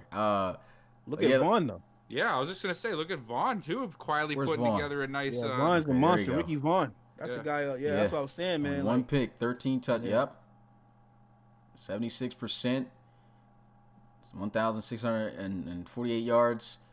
And we're just looking through the list here, not really going in any particular order, but, I guess we could go into orders of like top 5 guys and categories. But you see Ramos there, first place. Second place, Trevor Campbell. He's got himself 1,949 passing yards, 15 touchdowns, 4 interceptions. Followed by John Bales, 1,896 passing yards, 16 touchdowns with 4 interceptions. Then you got Anthony Gonzalez. he's throwing a realistic average here at 67. You know, he's in the 60s. He's got good yards, though. I honestly felt like he was playing pretty bad, but this is where it is, because usually this is where I see him in the spotlight for me, is the interceptions. He's got 8 interceptions, 13 touchdowns. So, I mean, interceptions has been a huge problem for him. He's got to turn those downs. I like Nathan Tucker. He's been coming around real nice. 16 touchdowns, only 6 interceptions on the season. Well, not really only. That's still a decent amount right now. Interception every game, that is. 1,762 passing yards. We got Kai Cash. I'm surprised what is he at, 6 here? Yeah, he's at 6. 1,752 passing yards. But that mainly came, in my opinion, I think because of these last 2 games that he had where he struggled. But you see, he's only thrown 2 interceptions on the year. He threw 1 interception in their last game. But 13 touchdowns, 2 interceptions. So let's go ahead and see. So I pretty much did the top guys for passing. Daryl Johnson. Hey, before you Who's jump, the worst? Who has the let's look at who's struggling. Oh, I don't think I want to see this. Yeah, so let's look at who's struggling this season. DJ White, right now, currently the lowest passing quarterback in the RFL College doing Series. better than all of them. Yeah, Malcolm Love wasn't doing too bad until that last game, dude. Yeah. He was not that bad. Probably was arcade, though. But they did beat Notre Dame. But Notre Dame's been playing bad since moving back on the sim, so I guess we can't really credit them too much. But yeah, 12 touchdowns, 3 interceptions. Where Owen Jack at? 15 touchdowns, 1 interception. Okay, Wow. balling. Nice. Okay. Okay. Hey, you man. 1,416 passing yards. These QBRs are definitely up there. You can see his overall. They even got the overalls in here. Shout out to the gang, man, for the stat gang. 90 overall. He's playing good. There's his overall. That's another thing to look at, man. Is look at the overalls and then look at their performance. And that's tough for DJ White right there. Gavin Falk. There's been a little bit of the issues for Ohio State as well. You can see it right here. Second to worst. 1,045 passing yards, 7 touchdowns, 3 interceptions. Jace Worth, he's got 7 touchdowns, 1 interception, but not a lot of passing yards. This has been the issue also for UCLA, is not getting the ball out. What you said, my man's still looking for a reception in 2 weeks. Yeah. Yeah, this is why it's happening. Where's the yards at? He's only been targeted. King's only been targeted 4 times in 3 weeks. Wow. Ouch. That's bad. And then we got Poley there, the worst. He's been struggling too. Only 6 passing touchdowns, 5 interceptions. That's rough. That's rough right there. 1,194 passing yards, 87 overall quarterback performing like that. Now, Malcolm Love, he's an 83. He's like one of the lowest overall rated quarterbacks in this series. And he's got 12 touchdowns. But once again, we got to see more. Maybe it's because of the arcade. Maybe it's because of arcade. It is looking arcade-ish, man. Javon Warren is kind of low down here. You can see him 8 touchdowns, 3 interceptions. He's got a good percentage. He played pretty rough against Georgia, but he's not looking too bad. 82. I think he's not the lowest overall quarterback. David Chiata is at 80, but he's pretty low at 82. I bet you guys didn't even know Javon Warren was at 82 from how he's been playing. Yeah, I didn't know that. Yeah. David Chiata, 9 touchdowns, 4 interceptions, 1,423 passing yards. Okay, well let's get a look at McCall, man. McCall, is he the highest overall rated? Looks like he's the 3rd or 4th. Yeah, one of those. He's in the top 5 in overalls. He said, "Dag, no love." Yeah, here goes McCall. Oh, who said that? McCall. He said, "Dag, no love." Oh, yeah, we're going to show you love right now. See how you're balling, man. 1,426 passing yards. Okay, 73.79. 8 touchdowns. On behalf of the athletic union at Bama, we would just like to say that 3 of those interceptions came against the steroid game on All Madden against Georgia. So technically, he only has 1. Way to protect your boy. Wait a minute. Way to protect your boy, man. You just used that against my Wisconsin Badgers. Now all of a sudden it's a different story, huh? When did we use that against the Y'all weren't on Badgers? All Madden, but if it was on All Madden, Georgia would have beat y'all 100-0. I'll guarantee you. Yeah, RP to that. Yeah. Kurt Peterson's up here. He's got the same amount of yards as McCall. He's got 2 less interceptions and 1 more touchdown. 9 touchdowns. Hey, you just got to rub it in, don't you, Smitty? I'm just reading his stats, man. That's all I'm doing is reading his stats. I like Jacob McCall, how he's been playing, man. You know. Who else is up here, man? Okay. You guys can pretty much see. We're not gonna try to go through everybody here though. Just guys we're curious on at the moment. I think we pretty much covered everybody at the quarterback position. So, yeah, who's gonna be rough, man? Like this is gonna be really rough. Who's leading in touchdown patch? We forgot to do that. Let's just go in the categories like I was saying before. John Bale's got 16 touchdowns. Nathan Tucker's got 16 touchdowns. 15 touchdowns from Owen Jack. That's nice. Another 15 here. Tyler Mully's got 15. 13 for Leo Moon. Leo Moon, man, he went from throwing 5 touchdowns and 1 interception in the first game to having 13 touchdowns and 8 interceptions on the year right now. Man. So it's been rough. And see, now it's harder to throw touchdowns now. So I don't think these are going to really inflate too much longer over the next 6 weeks. Yeah. So, got to get himself together, man. That's tough. Who's leading in interceptions? Got 8 interceptions from Hartfield, 8 interceptions from Gonzalez.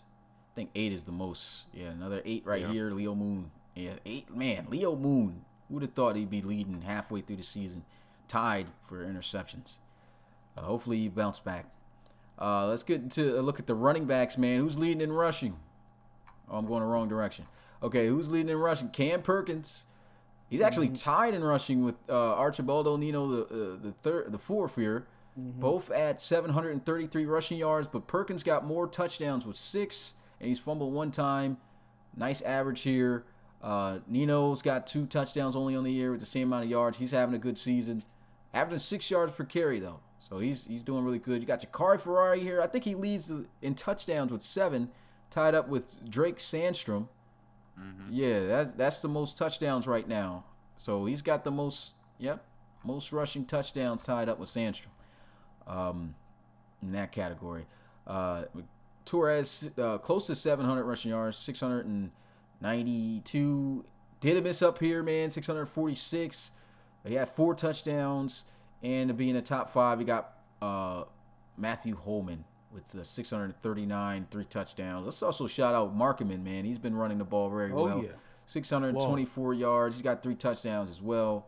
Joe Duncan, there goes a Wisconsin guy for you, Bill. He's got 5 touchdowns on the year, man. 1 yard shy of 600. Marshall, 2 yards shy of 600. I'm surprised he's only got 2 rushing touchdowns on the year, man.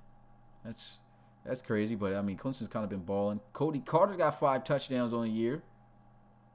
560 rushing yards. You got six rushing touchdowns for Amir Williams right here. Over 500. So, I mean, for these guys that are over 500 yards, on pace to break over 1,000 on the season. So, that's good. These guys looking good. Kyle Finnemore, despite Notre Dame struggling, he's looking pretty all right. You got Torres Aguilar even in here. Quarterbacks everywhere. Wow. Quarterback up here. 459 rushing yards. I think he's got the most rushing yards out of all quarterbacks. No, Kurt Peterson right here. 460. He's got 4 rushing touchdowns along with Torres Aguilar. Is there any other quarterbacks ahead of them? I don't think so. Nope. Javon Warren in here. He's got 3. Okay. See any other guys to pretty much point out at running back? It's pretty good at. There go Williams. He only got 424 on the season, 2 touchdowns. McCain, that's quarterback.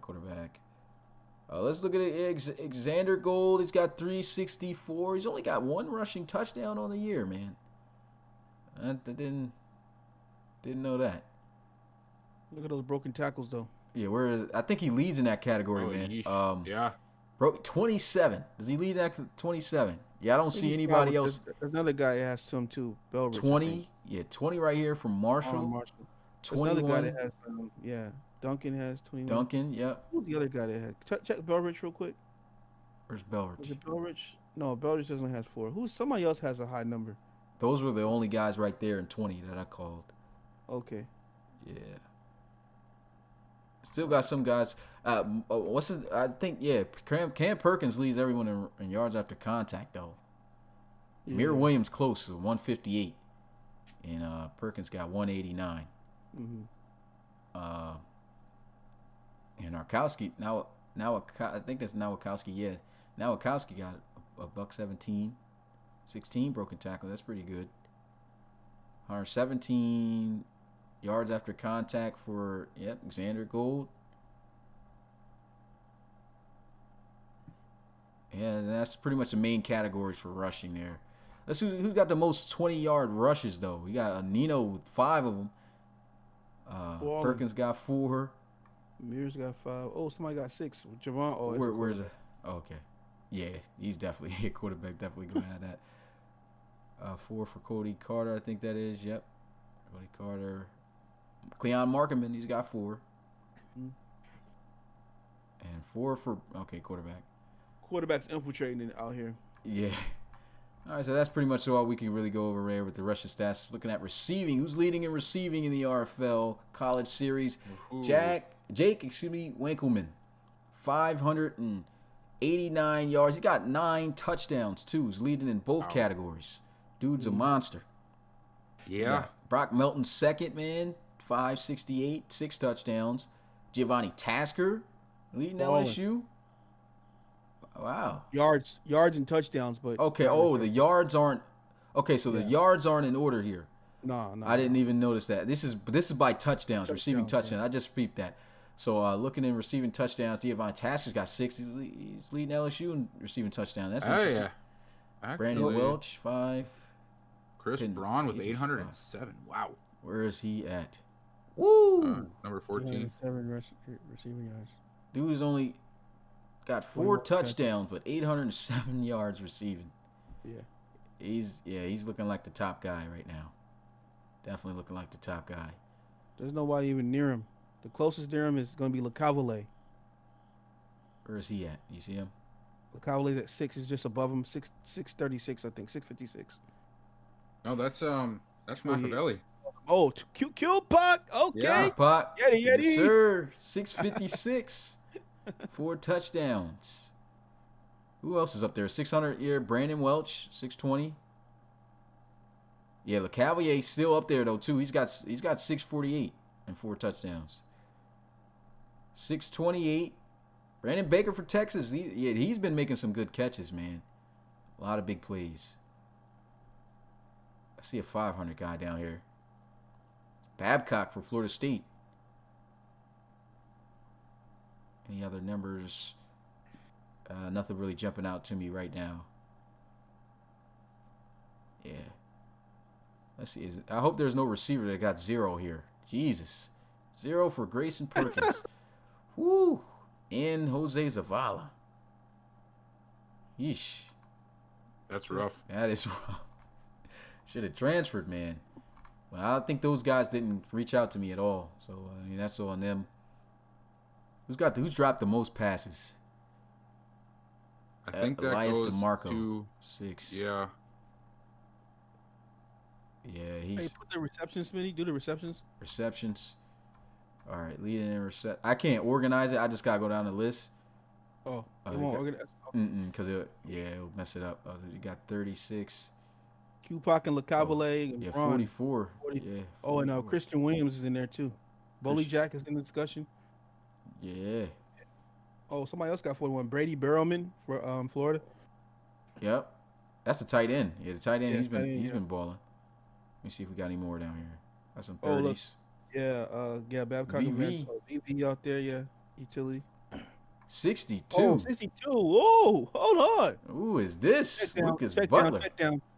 Check down City. He only got 290 yards though, but yeah, he's definitely been a check down guy for Iowa.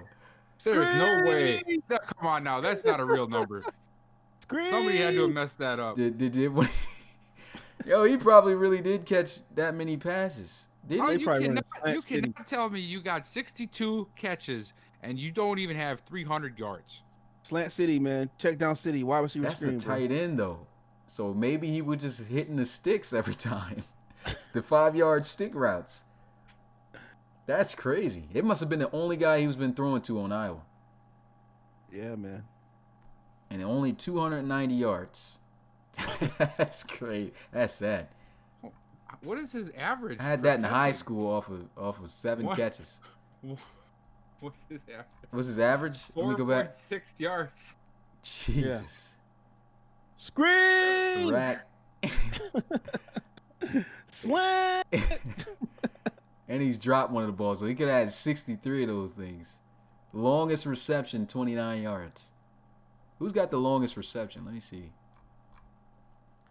74, right? 77. Brock Melton. Brendan Baker had 74-yarder. That was a mean one he had, man. Oh, yeah, I see it right here. Yep. Braun has a 75, but that 74-yarder by was that Baker? Yeah, that was crazy. That was when he broke like all those tackles or something? No, I think the 74-yarder was a Hail Mary at the halftime, bro. And he caught that joint on like everybody. There's another 77-yarder. There's old Sheffield. Yeah, Zo. Yeah, we know. Yeah, that's longest, the long. Yeah. All right. So I guess that's it for the receivers. Let's go ahead and get a look at some. Oh, let's see who got the most rack. That's important. That's very important for receivers. Winkleman looks like he's got that with 164. Rock Mountain up there too with 139.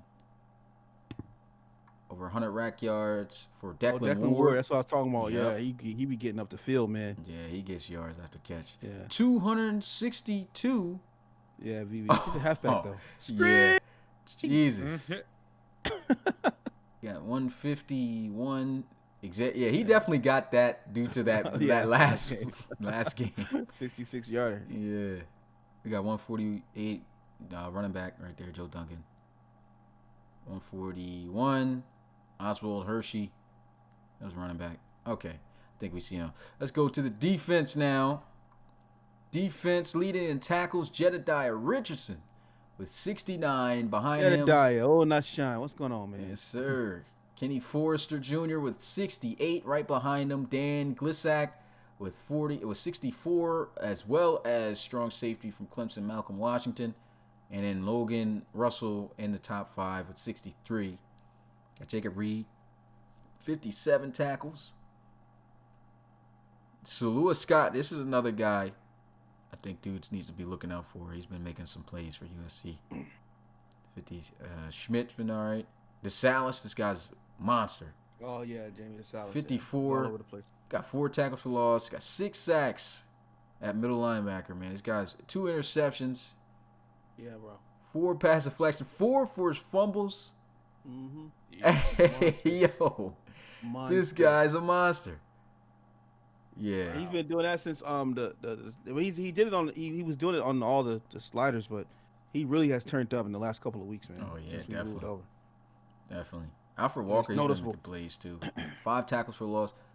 Who's got 9 here? It's generic player. Charles Turner. 9 tackles for loss. Yeah, Alabama. Alabama. How many tackles he's got? 50. 50. Roll Tide. He got sacked.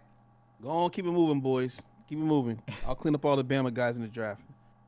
Let me see. Any other? He doesn't do a whole lot, but he'll tackle you behind the line of scrimmage. That matters. I'm telling you. Juice Adams, he's been 47. He's got 6 tackles for loss, 1 interception. He got no sacks though. He's gonna have to get some pressure in the backfield, but they mainly been using him for coverage though. Khalil Grayson got 3.5 sacks, 6 tackles for loss, 47. Okay, that's nice. Fullback, free safety, 47. Okay. Chris Polk, let's look at Chris Polk numbers, man. 43, 2 tackles for loss, got 1 sack. Okay, no interceptions though. He made a lot of good pass breakups. No interceptions.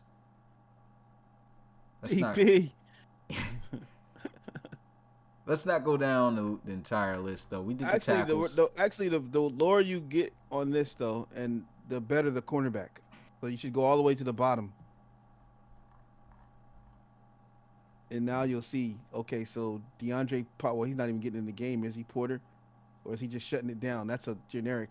Yeah, it looks like these guys aren't getting in the game. So this LSU cornerback right here. Trenton Kelly. I mean, I'm not seeing any pass deflections though. He ain't getting no pass deflections. But he may not be getting tried. If they're not targeting him, that says a lot. That's true. He's got 3 tackles. He's definitely starting, right? Yeah, he's starting. Yeah, so they're not trying him. So now you got to jump up there to Julio Gonzalez and then see, because all the rest of these are just generics. You got, is Elijah Baldwin starting on Miami? I don't think so. Where? Miami. Elijah Baldwin, is he in? Is no, he in there? He's not starting. He's like third. So you got to go fourth to, actually. So who is I'm good. Yeah, now we're getting there. Joseph Settle. Okay, yeah. Now you're starting to see some. He's got 3 pass deflections. Yeah, we know Potter's a raw too. Potter plays some good defense. Yeah. He's got 2 pass deflections, same amount of tackles. Would like to see how many times they got targeted. That would be. Yeah. But they don't put that on on the stat sheet. Lito Loso. Yeah, you see? 5 pass deflections. He got 1 interception. Yeah, bro. 19 tackles, 4 tackles for loss, forced fumble, touchdown. Of course, it should be Thompson followed by Samaj, and then that dude Dang. Yeah, bro. Yeah. Yeah, these are studs. Yeah, these cornerbacks doing really good. Yeah, and Samaj definitely be balling. Yeah. Yeah. There's Bryant Kopasek for LSU. Yep. Hey, guys, doing all right here, man. Doing all right, cornerbacks. Who's next? Kiso, yeah. Yep, Kiso.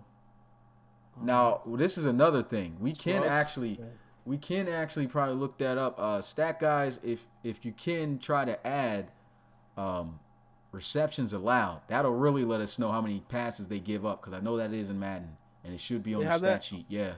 I haven't seen that before. Receptions allowed, really? Yeah, they do have it. How many passes catches you've given up. Huh. They do have that on the stat sheet, so that'll definitely tell us who's giving up. You know, they might have the low tackles and stuff like that. Maybe not a lot of pass deflections, but they might have given up a lot of catches. You know, so that is a way you can tell. That is definitely in Madden.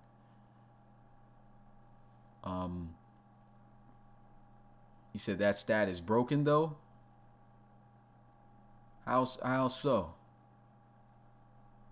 He said, but we got you. Yeah, try to throw it in there. I'll have to look to see how it is. We'll have to figure that out. Let's go ahead and look at who's leading in tackles for loss. Got 9 for Forrester. With Jacob Reed, got 9 tackles for loss, 2. 9 tackles for loss.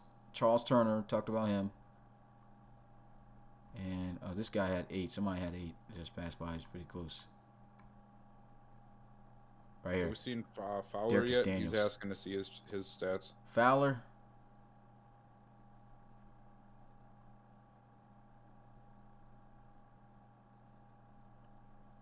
Right here. John Fowler, 31 tackles. Got 8 tackles for loss. That's good. 3 sacks. That's good, too. A pass deflection, a forced fumble. Not too bad as stats right now. But they sending Reed more than Fowler. And not only that, Fowler was kind of messed up due to the fact that he was, we didn't know it, but he was put at the rush in position for the most part. So he wasn't even playing linebacker like that until like the last 2 weeks. So these are actually really good stats. Yeah, especially if he doesn't have all the games under his belt like he should. Yeah, Zamar Scruggs, he got 30 tackles, 2 interceptions, 6 pass deflections. Look at that. I like that. Okay. Who's leading in sacks? I think it's Jermaine Taylor, man. He got 11? 11? Yeah. Something ridiculous. Nah. Dead serious. Yeah. Where's he at? I saw him on here before.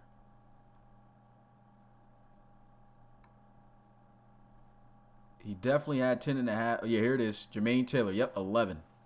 Wow. 11 sacks in 6 games. This That's might be crazy. the best defensive tackle for next year's draft right here, guys. 27 tackles. Got 2 tackles for loss, 2 to go with it. Dude's a stud. Shout out to Jermaine Taylor, man. Shows up to the games all the time for those Georgia guys. Leading in interceptions. We got 2 here. I saw 3. There goes a 3. JoJo Shalizzy, I think that's how you say it. Shalizzy. He had a big interception this week too. I meant to highlight that, man. Ooh, Shalizzy?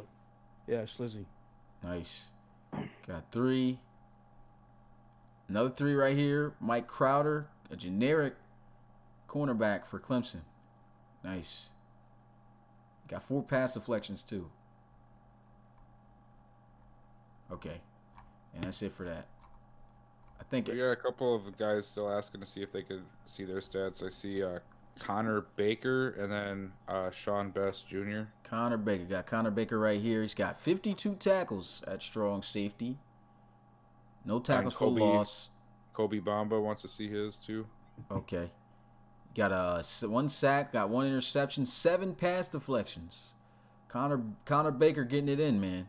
He's getting it in for Texas A&M. So you said Connor Baker. Who else? Sean Best Jr. Sean Best. There you go. Sean Best, 40 tackles, 7 tackles for loss. That's good. 2 sacks. Nothing else in the other categories. That's pretty good. It's pretty decent halfway through right there. And then Kobe Bamba wanted to see his stats. Kobe Bamba right here. 41 tackles, 5 tackles for loss. That's good. 2 sacks. There's a free safety at that. Interception and 5 pass deflections and a forced fumble. That's what that Wisconsin Badger life is all about. That's the only positive player that I'd have to say. You need to stop it right now. Don't even. Now, Kobe Bamba, he's been killing it, though. I'm not even going to lie. Every time I see him play, he's always making a play. Even though his team doesn't get the win. RIP to that. I'm about to do. Stop it. No way. Anybody else said they wanted to see theirs, or? No, I have not seen anybody ask for theirs particularly. Okay, cool. Yeah, let's look at Eves. Eves was playing pretty good. 34 tackles. He's got 1 sack, 2 interceptions, and 4 pass deflections, and a forced fumble. Nice. That's nice. Okay. Matty, the Pac-Man, 33. Got 1 tackle for loss, 1 sack, 1 interception, 1 pass deflection, 1 forced fumble, and 1 fumble recovery. He almost got a stat in every category except for a touchdown. He did that on 1 play, man. Rest in peace. Oh, yeah. Jeez. What? Killed the man. Oh, he probably got the forced fumble and the fumble recovery in 1 play. That'd be crazy if he Nah, you can't do that, though. You can't do that. Recipes. Maybe he deflected. Nah, you can't do that either. I'm trying to find a way to see if that's possible, but man, that would be crazy. Oh man. All right then. So that's it pretty much for the guys' stats. Let's go ahead and look at. We can't organize this, unfortunately, though. I would like to. Oh, it's great work by these guys, man. Yeah, excellent work. Great work. And plus, this is already a long podcast, so I'm probably going to talk with the stats guys to see how we can make it to where these categories for all these categories here can be like adjusted to where we can order them in the area of who's leading in each of these categories. But other than that, everything's on point, man. Big shout out to those guys, man. Yeah, so that's going to do it for that. And then we do have one more topic to go over, man. And I'm going to import them right now. That was the last top 10. Let me go ahead and add in the new, I said top 10, the new top 100 guys coming in. And then we'll call it a wrap. Can't take any open questions after that. Holy wow! I just noticed it was already 9:45 or 11, I should say, by you guys. Yeah. Oh, it was Yeah. down. Rest in peace to my shift tonight. Oh, good. Hold on, where's the pictures I just downloaded though? Yo, so you can actually import these on the fly, Smitty? Yeah. And they still see the. Oh yeah, I see. They still see that. Okay, I didn't know you could do that, man. Mm-hmm. Sweet. Where's the? Why is this? Only thing is it cuts off the audio of the game when you do that. I wish it kept the game audio. Well, it's probably the way that you're uploading it on why it should be able to keep the audio going while that's going on. Well, it probably game will. Audio? Well, no, actually no, because you have to switch whatever you're editing. Yeah, unless you was putting it into the game on that. Yeah, I'm talking Yeah. about. Okay, I get what you mean. Where did I save these downloads though? What did you do? Okay. Oh, let me just search them up. Smitty, you got G keys on your keyboard? G keys? Yeah, to the left. What's that? Like does it say like G1, G2, G3 on the far left of your keyboard? Mm-mm. Oh, okay. What? My keyboard. I got 1G. My keyboard's G key? whack. Oh, you could. So I got like 6 of them. I just found out you can load those to the Stream Deck and put stuff on those too. Oh, you guys are over there talking about like the Stream Deck. I'm over here talking about my keyboard, saying I only got 1G. I don't know what kind of keyboard you guys got. Hold up. Where's? I don't know why it's not. Let me go ahead and try to get this again. Save this to the desktop.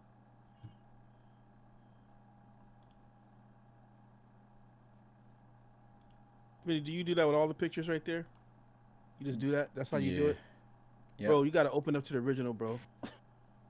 Nah, these come out the original when you click on it, like this. But if you open the original, that picture becomes way clearer than that, bro. And you save it that way. Oh, I'm gonna have to try. Oh, you're talking about saving them out of Discord? Yeah, bro. You gotta open up the original. You gotta open up the original. I noticed that with a couple of the posters I had sent you. I was like, why does it look like that? Or with the color or something gets messed up. Yeah. It just doesn't give you the full like spectrum or Yeah, something, man. I don't know how to explain it. Yeah, you gotta like open it up to original and then save it. It's a second step, but it's much better, man. Oh, okay. Yeah, I'm gonna try that out then. Yeah. Let's see, where's it? Desktop. Boom. Okay. Now I got these things, man. You good now? Yeah, let me go ahead and try to organize these, get these lined up. What do you mean lined up? Isn't it just a graphic? It is, but I like keeping them over top, so that way when we get through the top 100, I can just cycle through them. Oh. Hey, Speedy, you know you could cheat. You know you could treat these just like Photoshop and just use the little arrow keys. You can? Yeah. You're lying. You can. Yeah, you can use the shift and all that. Look at that. See, Bro. Oh my God, bro. I've been trying to figure out. Yeah, shout out to Bees, bro. Oh my God, I've been trying to figure that out. Yeah. Oh man. I was wondering. I'm like, why is these pictures so stiff? Yeah, and if you press I think if you hold the shift too, it'll do all the warping and all that stuff you need and everything. Oh wow, that's crazy. I'm excited now. Very excited. Okay, let's get. That's crazy, bro. I didn't know that. Yeah. Yeah. Okay. Yeah. I was up here trying to figure out. Okay, let me go ahead and line these up. Then do a little boop boop. Oh shoot, I gotta be on it. Holy moly! Is this just Oh, like what's the going on? Celtic Tigers? Just their top 10 for this week or what? Hey, it's the GO team, man. You already know. Stop it. Shoot. Thought they wasn't gonna be in this.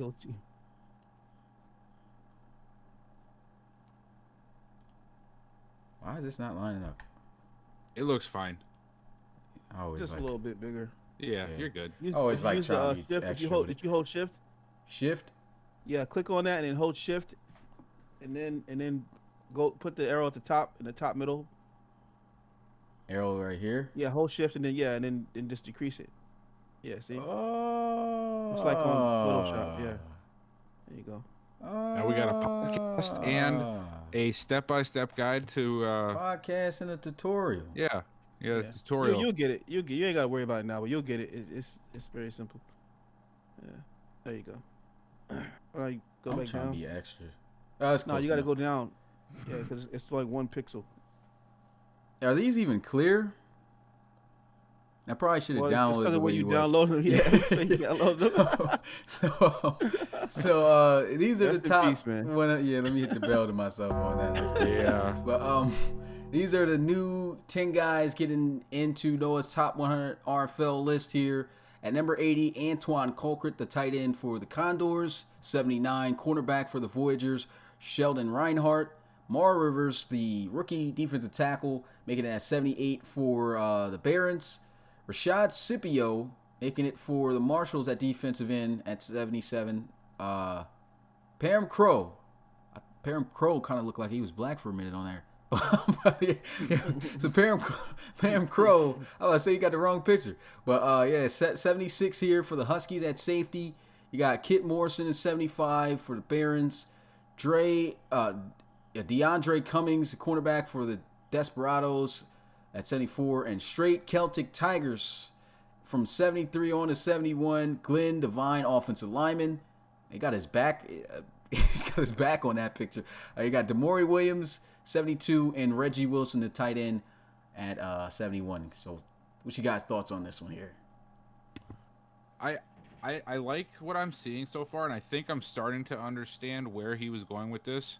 You know, because we said something last week about, you know, what the inspiration behind where people are placing, and I feel like because most of the positions we've seen so far are not the flashy, you know, the guys who get all the recognition. I think we're gonna start seeing more of an influx once we get to like the 50 area and below for all, like, you know, the quarterbacks, the receivers, the running backs, and it's almost like these guys are important, but they just don't get as much love as the flashy skill positions, and that's just the unfortunate truth about it.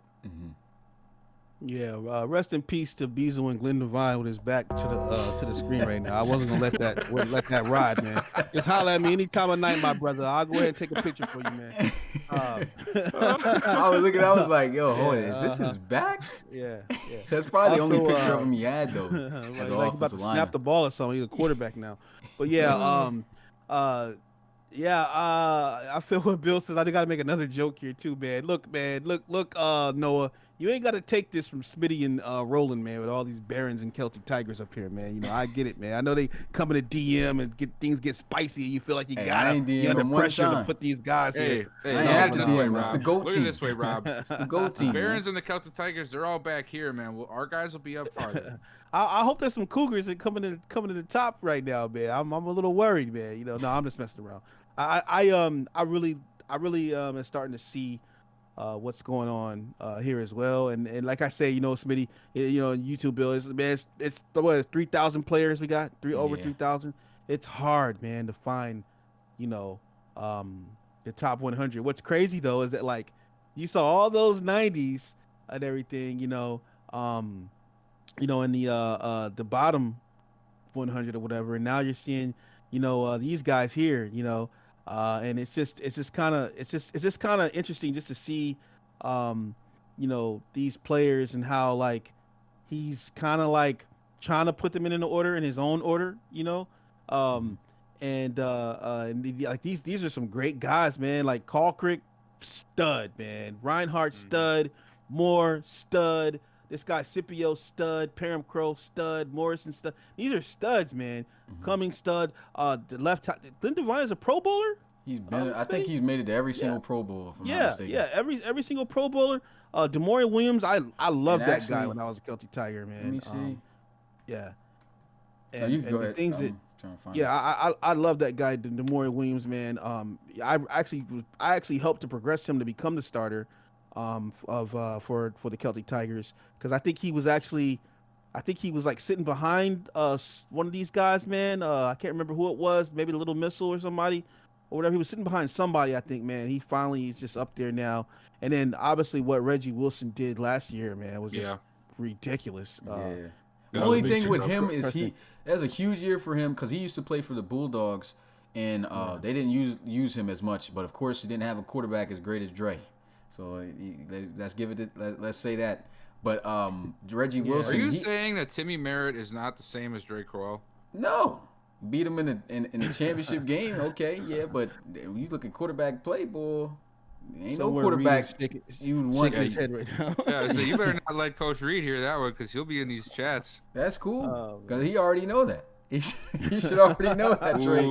If there's if you had to pick a quarterback in the RFL to be your quarterback, and let's say age wasn't the case, you telling me you're not gonna pick Dre?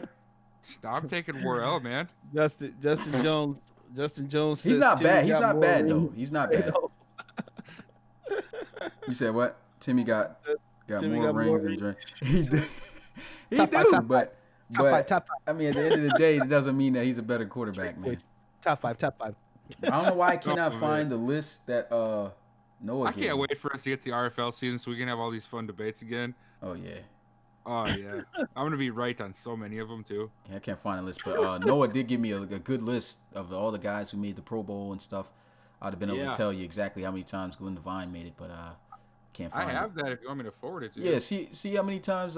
Yes, if you can look at it, let me know how many times did Glenn Devine make the Pro Bowl at an offensive line. I'm going to do it right now. I thought you said that he made it every single year, man. When I was he definitely made it in season 1. He didn't get the season 1 stuff because he didn't get those. But he definitely made it season 1. Huh?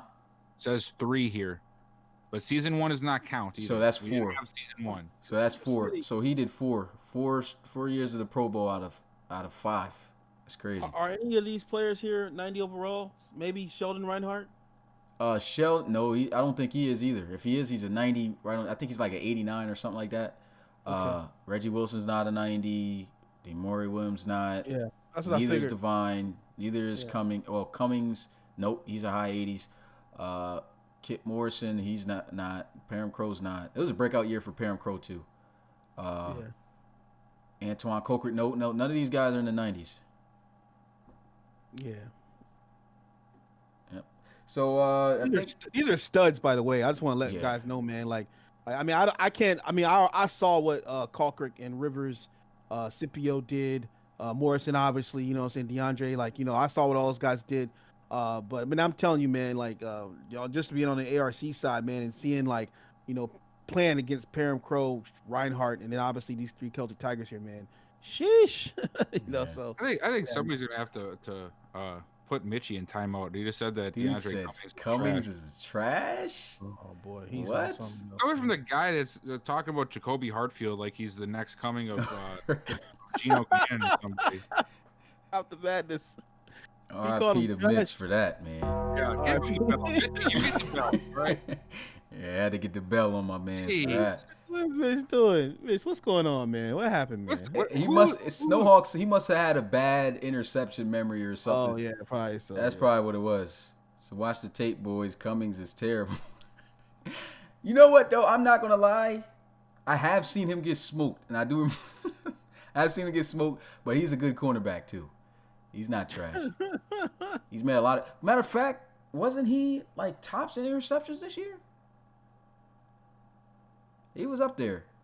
I don't have those stats on hand, but I'm pretty sure that he was up there. I thought we had to use his picture for one of those.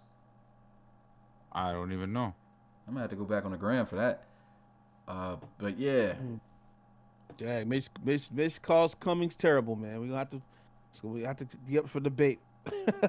We'll see. And now we gotta look at some film. Crazy. Yeah, now I gotta look at the film, man. Make sure he might be terrible, Smitty. You never know, man. That's crazy. Maybe he was going up against top flight receivers, though. Yeah, I ain't never known Mitch to like say nothing crazy like that, man. So we definitely gonna have to go back and watch that, man. We might find out something new. Yeah, that could be a podcast for the future. So is DeAndre Cummings really trash? Is he really trash? Or should he have been in the top 100 list at 74? Right. Never heard Mitch call nobody trash, so that's got to be something. Yeah, that is. Look that up. That, man. I've never heard him say that. Never called nobody trash. Richie loves everybody in the RFL. I'm telling you, sheesh. Let me find out DeAndre Cummings is trash. What did he do to you, Mitchie? Probably took a pick 6 to the crib on him. Probably did. But yeah, that's going to be it here for us tonight, guys. We're going to end it right here at 11 o'clock. It'll be 2 hours and 30 minutes on this podcast, man. Appreciate you guys coming through. And he said, no, the answer is no, Cummings ain't top 200. What? Wow. Oh, wow. I smell some haterade in the building. Yep. Haterade Mitch. Jesus. We got to look at the film. I'm trying to look this up. Show us some clips. Put some clips in the Discord and show us him getting exposed, man. How about you do that? You prove your case to show that DeAndre Cairns is not a good cornerback, and we'll I guess we won't discuss it. We'll discuss it in the Discord. Just be like, oh man, you know what? Mitch was right, man. He's trash. But we'll find out. Well, yeah, that's going to do it here for us, guys. As always, appreciate you coming through. Can't do the open questions because this did take kind of long going through the stats and everything. But we'll see you guys tomorrow for week 7, man. Season's going by fast. It's your boy Smitty, RFL Commissioner and play-by-play commentator, along with Rob and Bill. We'll see you guys next time. Peace. Romeo, greatest steamer alive.